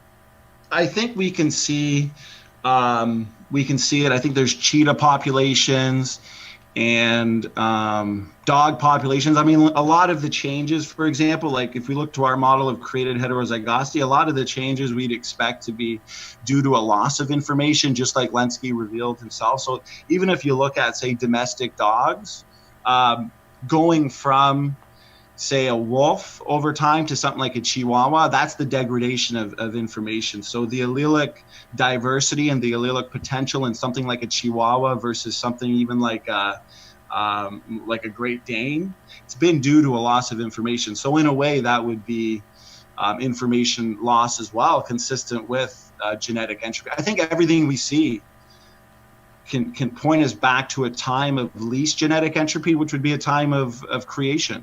Points us right back to what Genesis says is God creating everything perfect. Does that answer your question? You just listed 2 animals that have been affected by humans, which is the reason why they're suffering. Because humans have hunted down cheetahs to the point where they're suffering from a bottleneck. And dogs, for most of dogs, it's because of humans' artificial selection.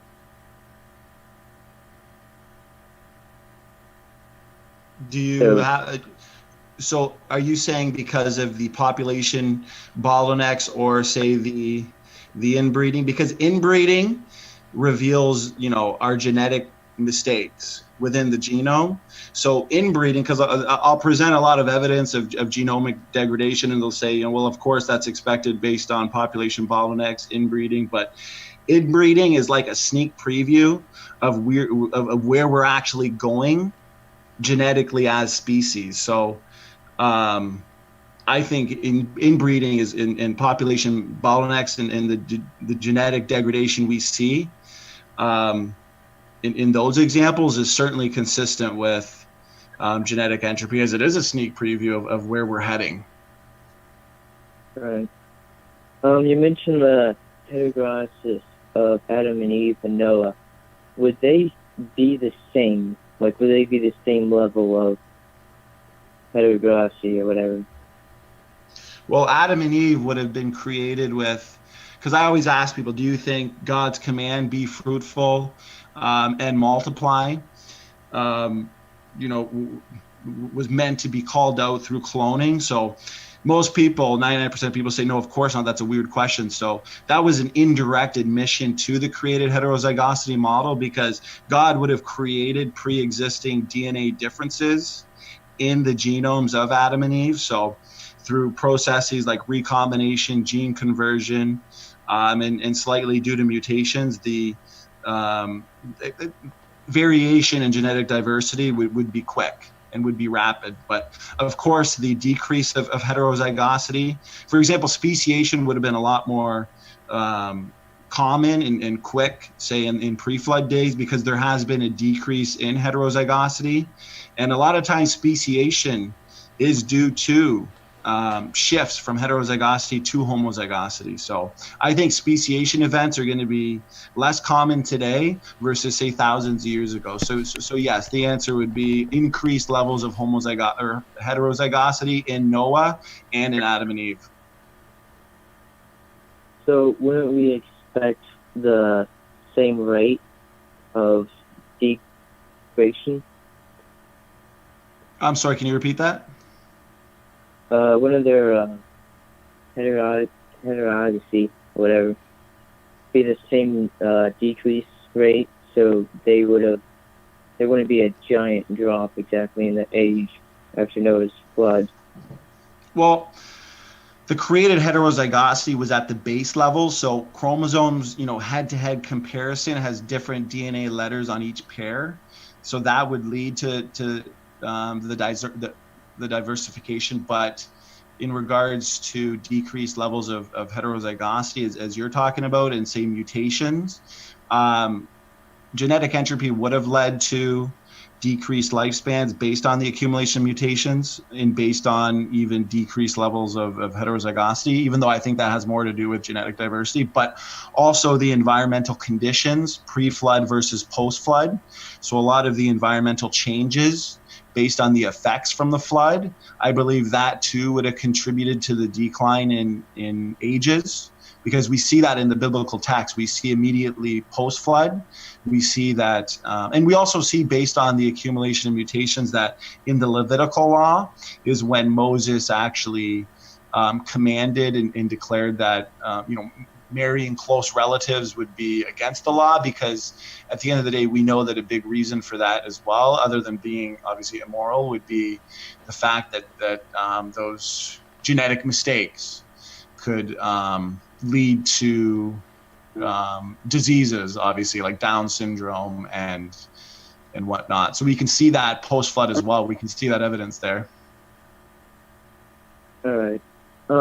You, in your rebuttal, you didn't really address any two points that I would have liked you to.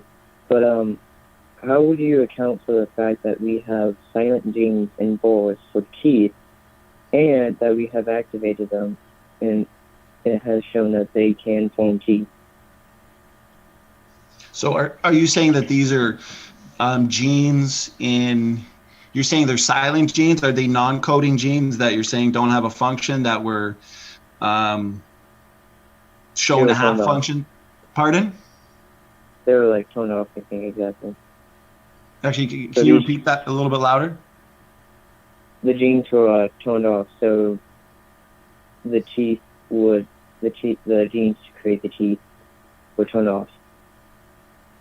You're saying that the genes were so not mutated, but they were kind of like because I know recessive genes on teeth, according to our model, would be part of the created heterozygosity. So I don't think that that's evidence either way. You know what I mean? When there's a competing explanation, that's why I gave the testable, falsifiable predictions, because that's what would declare a more superior model. So are you saying it was a gene knockout which revealed this outcome that you're talking about? It was a gene knockout?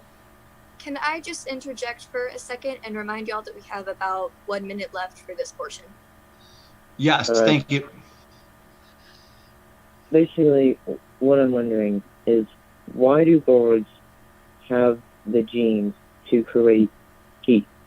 That's my one point, basically. Okay. So you're saying that the gene to create teeth is it's like a pseudo gene. So it's not.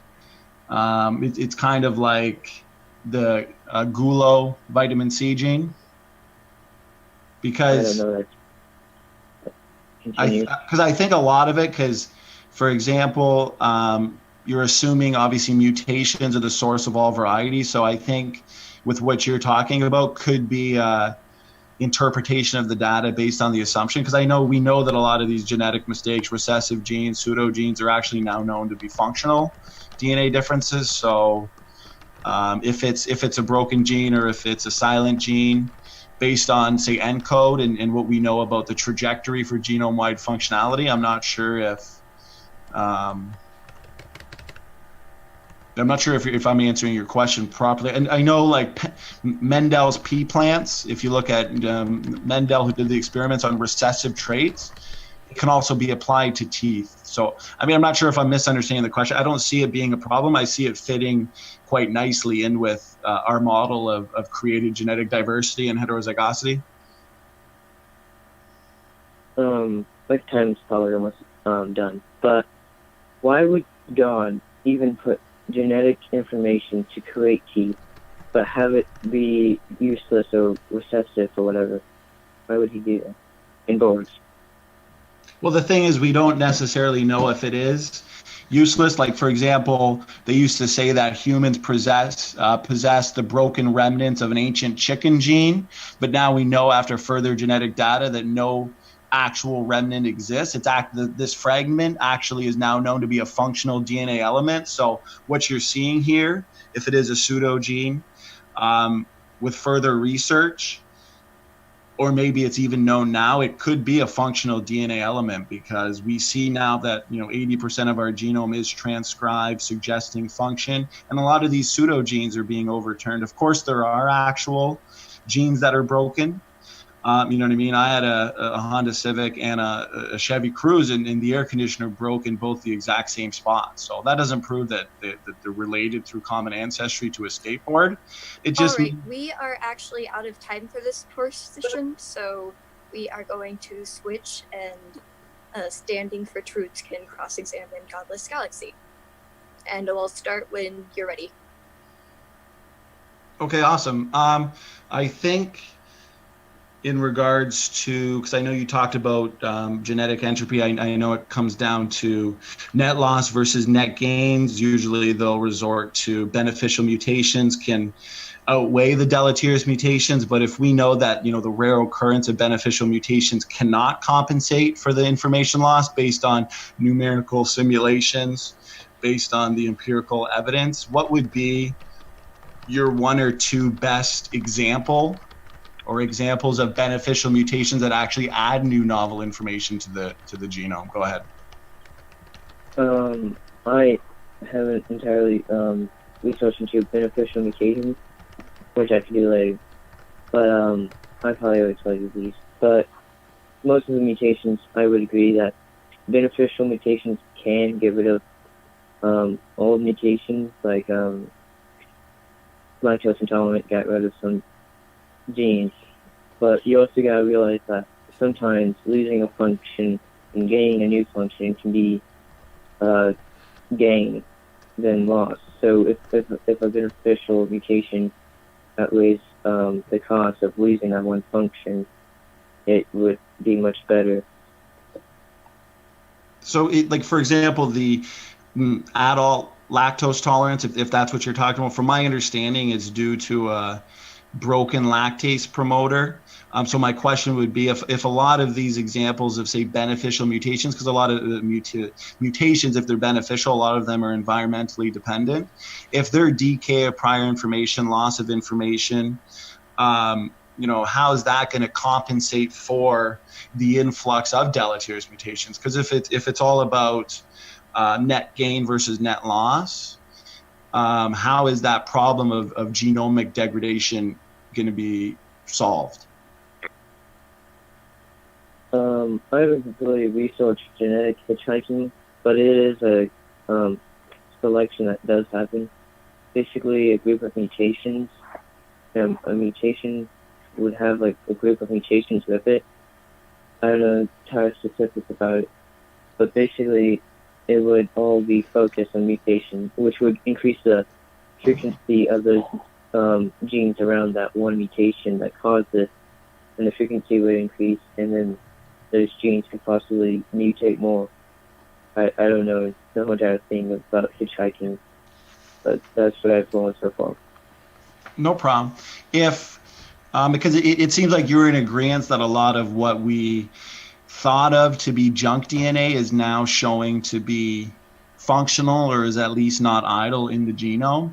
If the ENCODE project actually now shows that, say, most nucleotides play a role in multiple overlapping codes, wouldn't that make these beneficial mutations that we're talking about, that are actually not deleterious, to be at some level vanishingly rare? Because if more of our genome is functional, that means a mistake or a mutation on a functional gene. Wouldn't that just increase the level of degradation? Go ahead.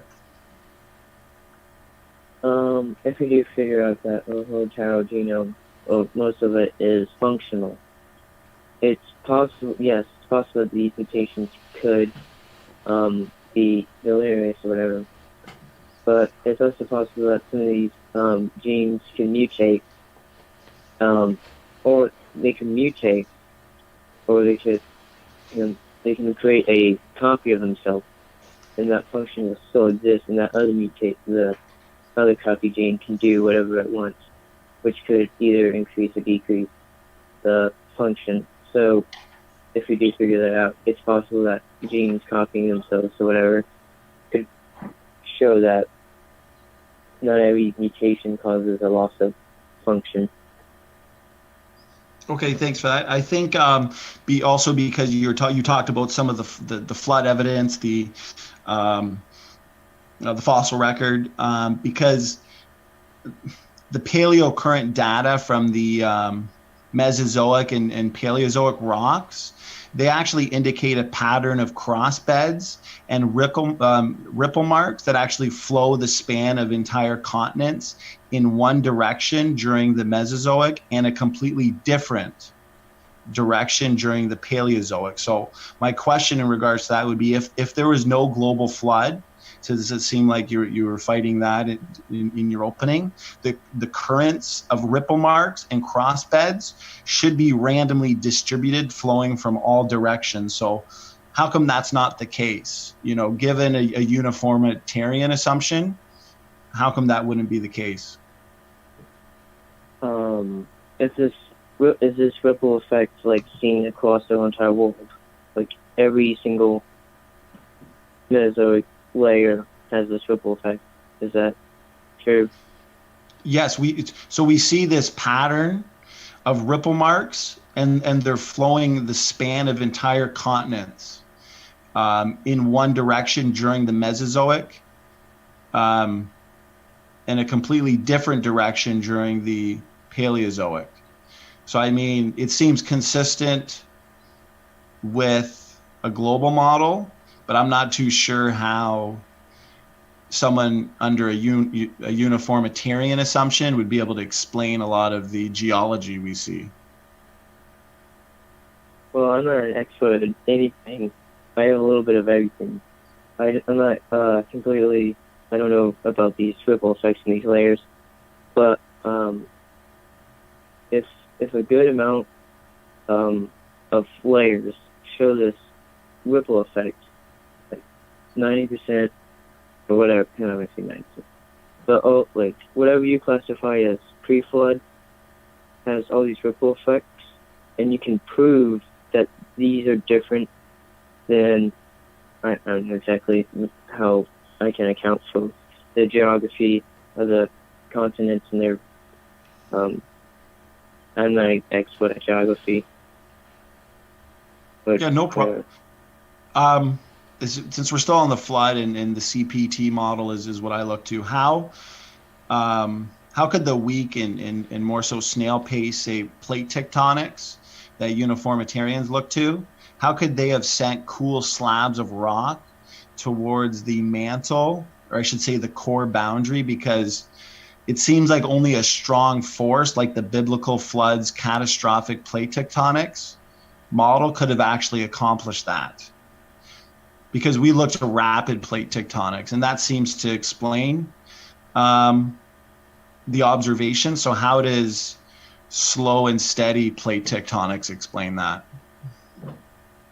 I mean, it is slow, but it is devastating. The damage a plate could do when it slides under another plate, it causes earthquakes. But when a lot of damage can happen. It's possible because the mantle is much, or the core is much harder and liquefied. It's not as dense. The crust is possibly more able to go under it. And this is, I don't know how heavy these plates are, but probably tons and tons of weight is going into the effort into the core, which could push away this molten rock or whatever it's in. Okay, and thanks for that. I guess, given all the evidence that I provided about, the Earth once being underwater, for example, a lot of these fossils that we see of, say, animals giving birth, fish being eaten, suggesting sudden and rapid burial, is that not consistent within a biblical-based model of a global flood?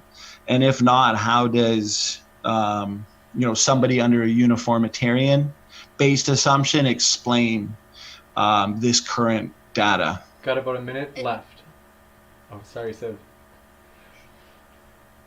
I would say it works for either model. If fish is eating another fish or something, as rapid disaster can happen anywhere on this planet because there's thousands of volcanoes and who knows how many underground ocean volcanoes or whatever's in the deep could fossilize these animals quickly enough so that they eat.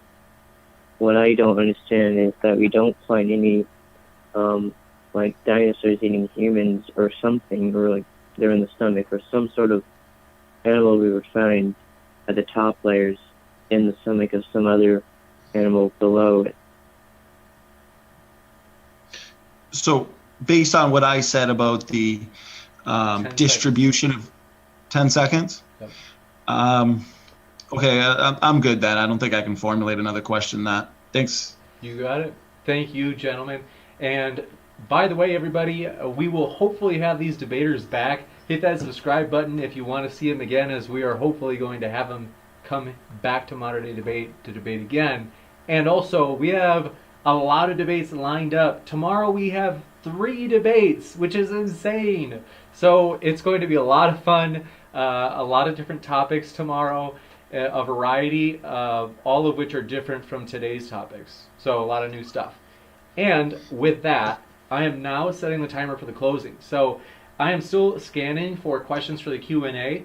Got a good list going, and the Q&A intake will be open just a few more minutes longer, and then then we will actually be closing it for the intake. So closing statement, I am starting the clock for 5 minutes, and Godless Galaxy started, so we will let Godless Galaxy start the closing statements, and I'll start that on your first word.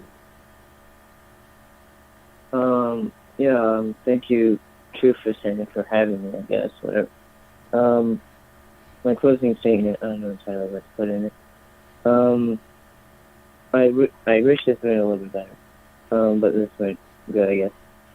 I guess one of my questions about the silent gene with the teeth and forwards might have been a little bit confusing.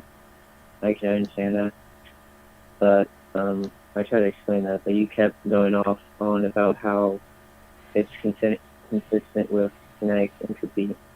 But I was trying to, and you were trying to say it was some sort of,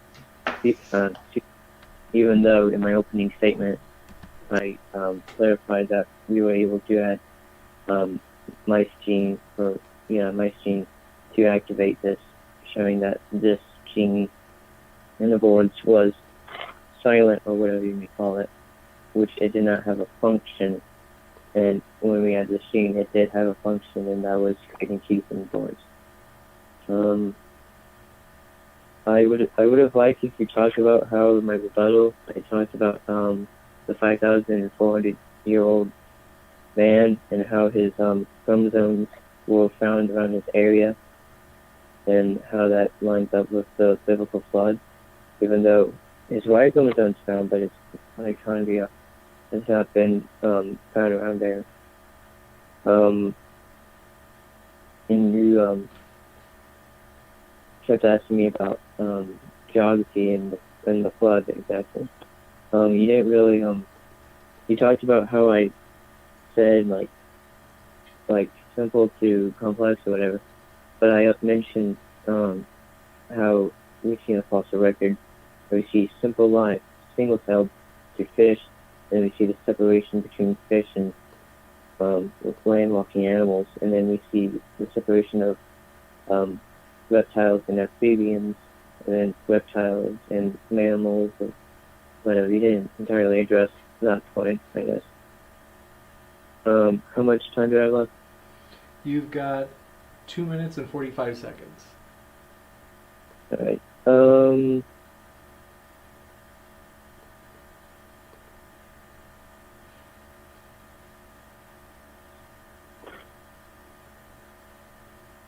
Better examples I would stop for genetic entropy. You gave me these examples of showing the ones that have died out because of inbreeding and other ones.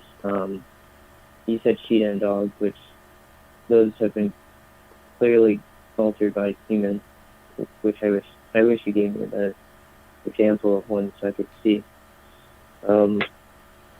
That's, I guess, that's the end of my closing. I don't know entirely how to do my closing.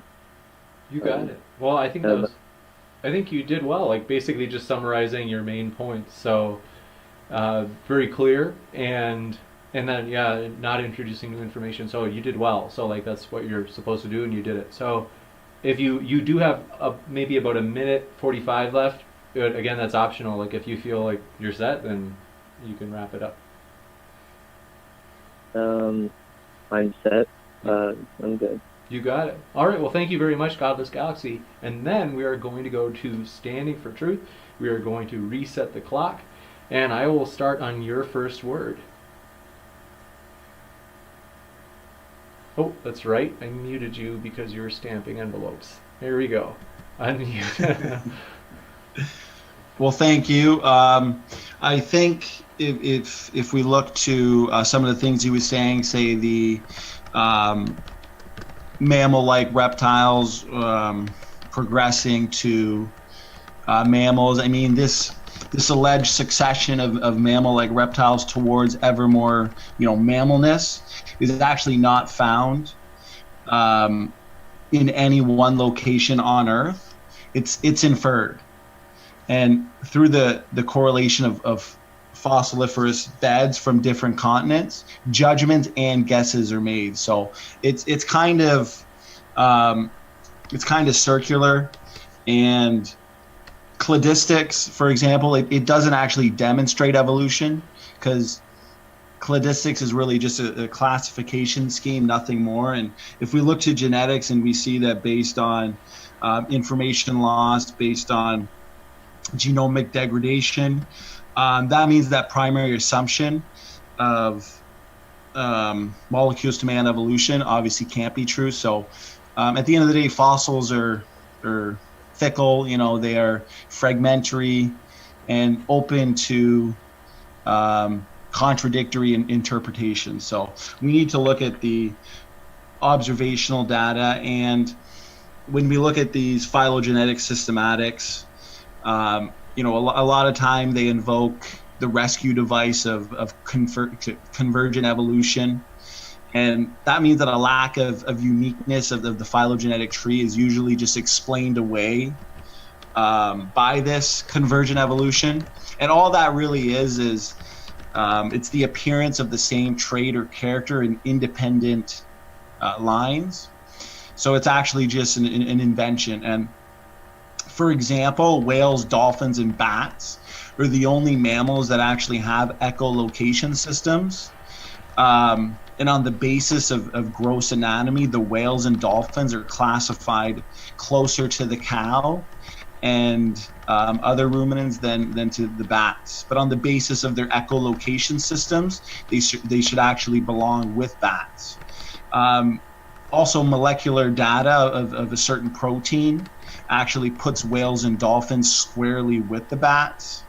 So at the end of the day, a lot of the data strongly suggests that, you know, the phylogenies that they're building and the phylogenetic tree does not actually represent objective reality, and actually does falsify universal common descent. In my presentation, you know, I put forth testable and falsifiable predictions based on mitochondrial DNA mutation rates, based on pre-existing heterozygosity, based on the known mitochondrial mutation rates. The differences, the DNA differences, are reconciled perfectly under a biblical-based model, while the evolutionists, on the other hand, have over-predicted one and have under-predicted another. Dinosaurs not found with humans is pretty simple. It's because they weren't buried together, as well as when we were talking about the plate tectonics. You know, standard plate tectonics is slow and gradual, which means it wouldn't be strong enough to actually create most features in geology today. For example, the Himalayas. So at the end of the day, that answer isn't going to work. And in regards to genetic entropy, you know, the claimed rescue devices of, say, beneficial mutations, natural selection, it's just not going to work because of what we know about the transmitted mutations, 100 per person per generation. I mean, take a room full of people. You can kill off the most mutant people.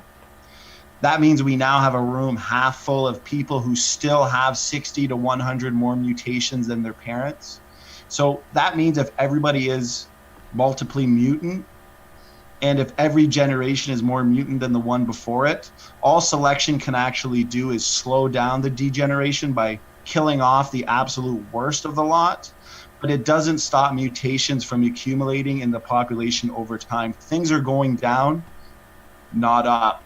So it seems pretty evident, at least to me, that all modern scientific evidence points to the decay and destruction of a originally perfect design and creation. So that's consistent with a biblical-based model. The biblical-based model under the created heterozygosity hypotheses makes testable and falsifiable predictions. Junk DNA is junk science. We now know that there's a strong trajectory for genome-wide functionality. These pseudo genes, for example, you know, that he was talking about, a broken gene. I think it was time. Sorry about that. Thank you. So we are going to now move into the Q&A, and we are very excited about that. So for this Q&A, we are going to switch off reading questions. So I will read the first one, and then Siv will be reading every other one. So first, we have to say thank you for your questions. Really interesting ones. So we have Dalek Sek asks, for standing for truth, why can't creationists go to the scientific community and demonstrate their case? Well, the thing is, a lot of this data that I'm providing here in regards to the LMN haplogroups, also the slide that I presented that I titled "Too Close for Comfort for Evolutionists." The genetic data is not disputed by the evolutionists, and a lot of it comes down to a worldview, but based on the predictions that we're making, it's confirming a biblical-based model. And at the end of the day, a lot of creationists are writing peer-reviewed articles that are, you can even look at the intelligent design movement that are coming out with a lot of work. And at the end of the day, it comes down to a worldview issue. But you know what, if the gold standard of science is you know, being testable and falsifiable, I haven't seen any rebuttal or anything against the prediction here that I presented, and the data is widely known and accepted by evolutionists. We're just using that data to show why biblical creation is consistent. All right, and our next question is from Landon Freeman. It's a question for Godless. What evidence would convince you that the creationist interpretation of speciation and kinds is correct, or at the very least likely? Repeat that. You kind of blacked me. All right, would you just like me to repeat that? Yeah. Okay, I read that kind of fast. What evidence would convince you that the creationist interpretation of speciation and kinds is correct, or at the very least likely? For kinds to be correct, for some reason we would somehow, I don't know exactly what the best evidence would be, that would convince me. I'm trying to think out about this one. But if they could somehow show me like an animal that can't be classified by biogenetics or a classification system, so like it doesn't follow under like Eukaryo or any other kind of classification we have for animals, I guess that would convince me. Gotcha. So thank you for that. And next we have from Jeremy Ike 1944. Ask Godless Galaxy, how are genes learned to highly regulate and highly targeted response to certain needs from the body? I think that I maybe read that wrong. So it's Ask Godless Galaxy, how are genes learned to highly regulate and highly target response to certain needs from the body? Maybe just not quite sure what they meant. If somebody else knows what that is supposed to mean. I think they're asking basically how do genes control the body and how does it like self-control itself. Okay, thanks for thank you.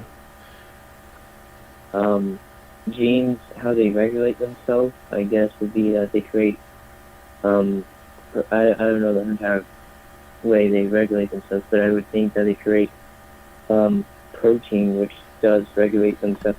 I don't know entirely the entire process, but and then saying how it keeps control of the body. Basically, DNA is a plan or a building plan, I guess, on how to build humans, and then also there's a plan for how to keep everything oriented, which is how I think enzymes and cells and a lot of other genetic stuff come into play on how the body works. It's all based on genes, of course. But yeah. You bet. Thank you. All right, our next question is from Rayward. Given the flood would have removed all the pre-flood created diversity through a catastrophic genetic bottleneck, how did the allelic diversity recover to get new species so fast? I suspect this is for standing for truth. Sorry. Okay. Ready, standing for truth. No problem. Well, according to our model, in regards to created heterozygosity, we actually define an allele. Because if you define allele in the terms of, say, a gene unit, then yes, generating allelic diversity, say by mutating just one gene per mutational event, that would produce little diversity. But we actually define an allele as a single genomic position that's actually independent of its relationship to a gene. So that's pretty obvious that enormous allelic diversity can actually be generated by mutation. But as I said earlier in my presentation and in the cross-examination, this allelic diversity doesn't need to just arise through mutation, because if we're using this genomic position definition of an allele, other mechanisms, right, besides mutation will generate allelic diversity. For example, a single gene typically spans thousands of nucleotides. So with gene conversion, recombination, and these single nucleotide variants, they're distributed throughout the gene. If we allow for this genomic position definition, that means every one of those SNVs may have existed in a heterozygous state in each of the individuals of the pairs brought on board the ark. So that tremendous potential for allelic diversity wouldn't have been a problem for a flood bottleneck, because for one, the flood bottleneck would have been so short, and given the definition of an allele that we have in pre-existing DNA differences model, it would have been so short that very little genetic diversity would have been lost. Certainly also the after effects of the flood wouldn't have been a problem at all with that bottleneck. I hope that answers his question. Thank you, Standing for Truth, and thank you for your question. So we will now go to the next question. This is from Dalek Sek, and this is for Standing for Truth. It is, why is the consensus among geologists that the worldwide flood did not happen? Well, uniformitarianism, for example, is built under the assumption that obviously something like a global flood didn't happen. So I think the consensus certainly just comes down to a bias of the evidence if you're not going to look at the data under a biblical worldview, because obviously, as I explained earlier, there's plenty of evidence that the earth was once underwater. I mean, like these sedimentary rock layers really do extend over entire continents or even further. So the deposition of those layers must have been catastrophic, even in regards to fossilization. That couldn't have happened. So at the end of the day, my answer, simple answer, is it just comes down to assumptions, uniformitarian related assumptions, and bias. So 2 Peter 3 says in the last days there's going to be scoffers walking after their own lust. They're going to be denying three things: the creation, the flood, and the second coming of Jesus Christ. So the fact that we're sitting here today arguing with atheists over those three exact same things is to me confirmed prophecy. And when I look at 2 Peter 3, I better look at the evidence and look for that indication of a global flood, and that's exactly what I see. So hope that answers the question. You got it, Standing for Truth, and thank you, Dalek Sek, for your question.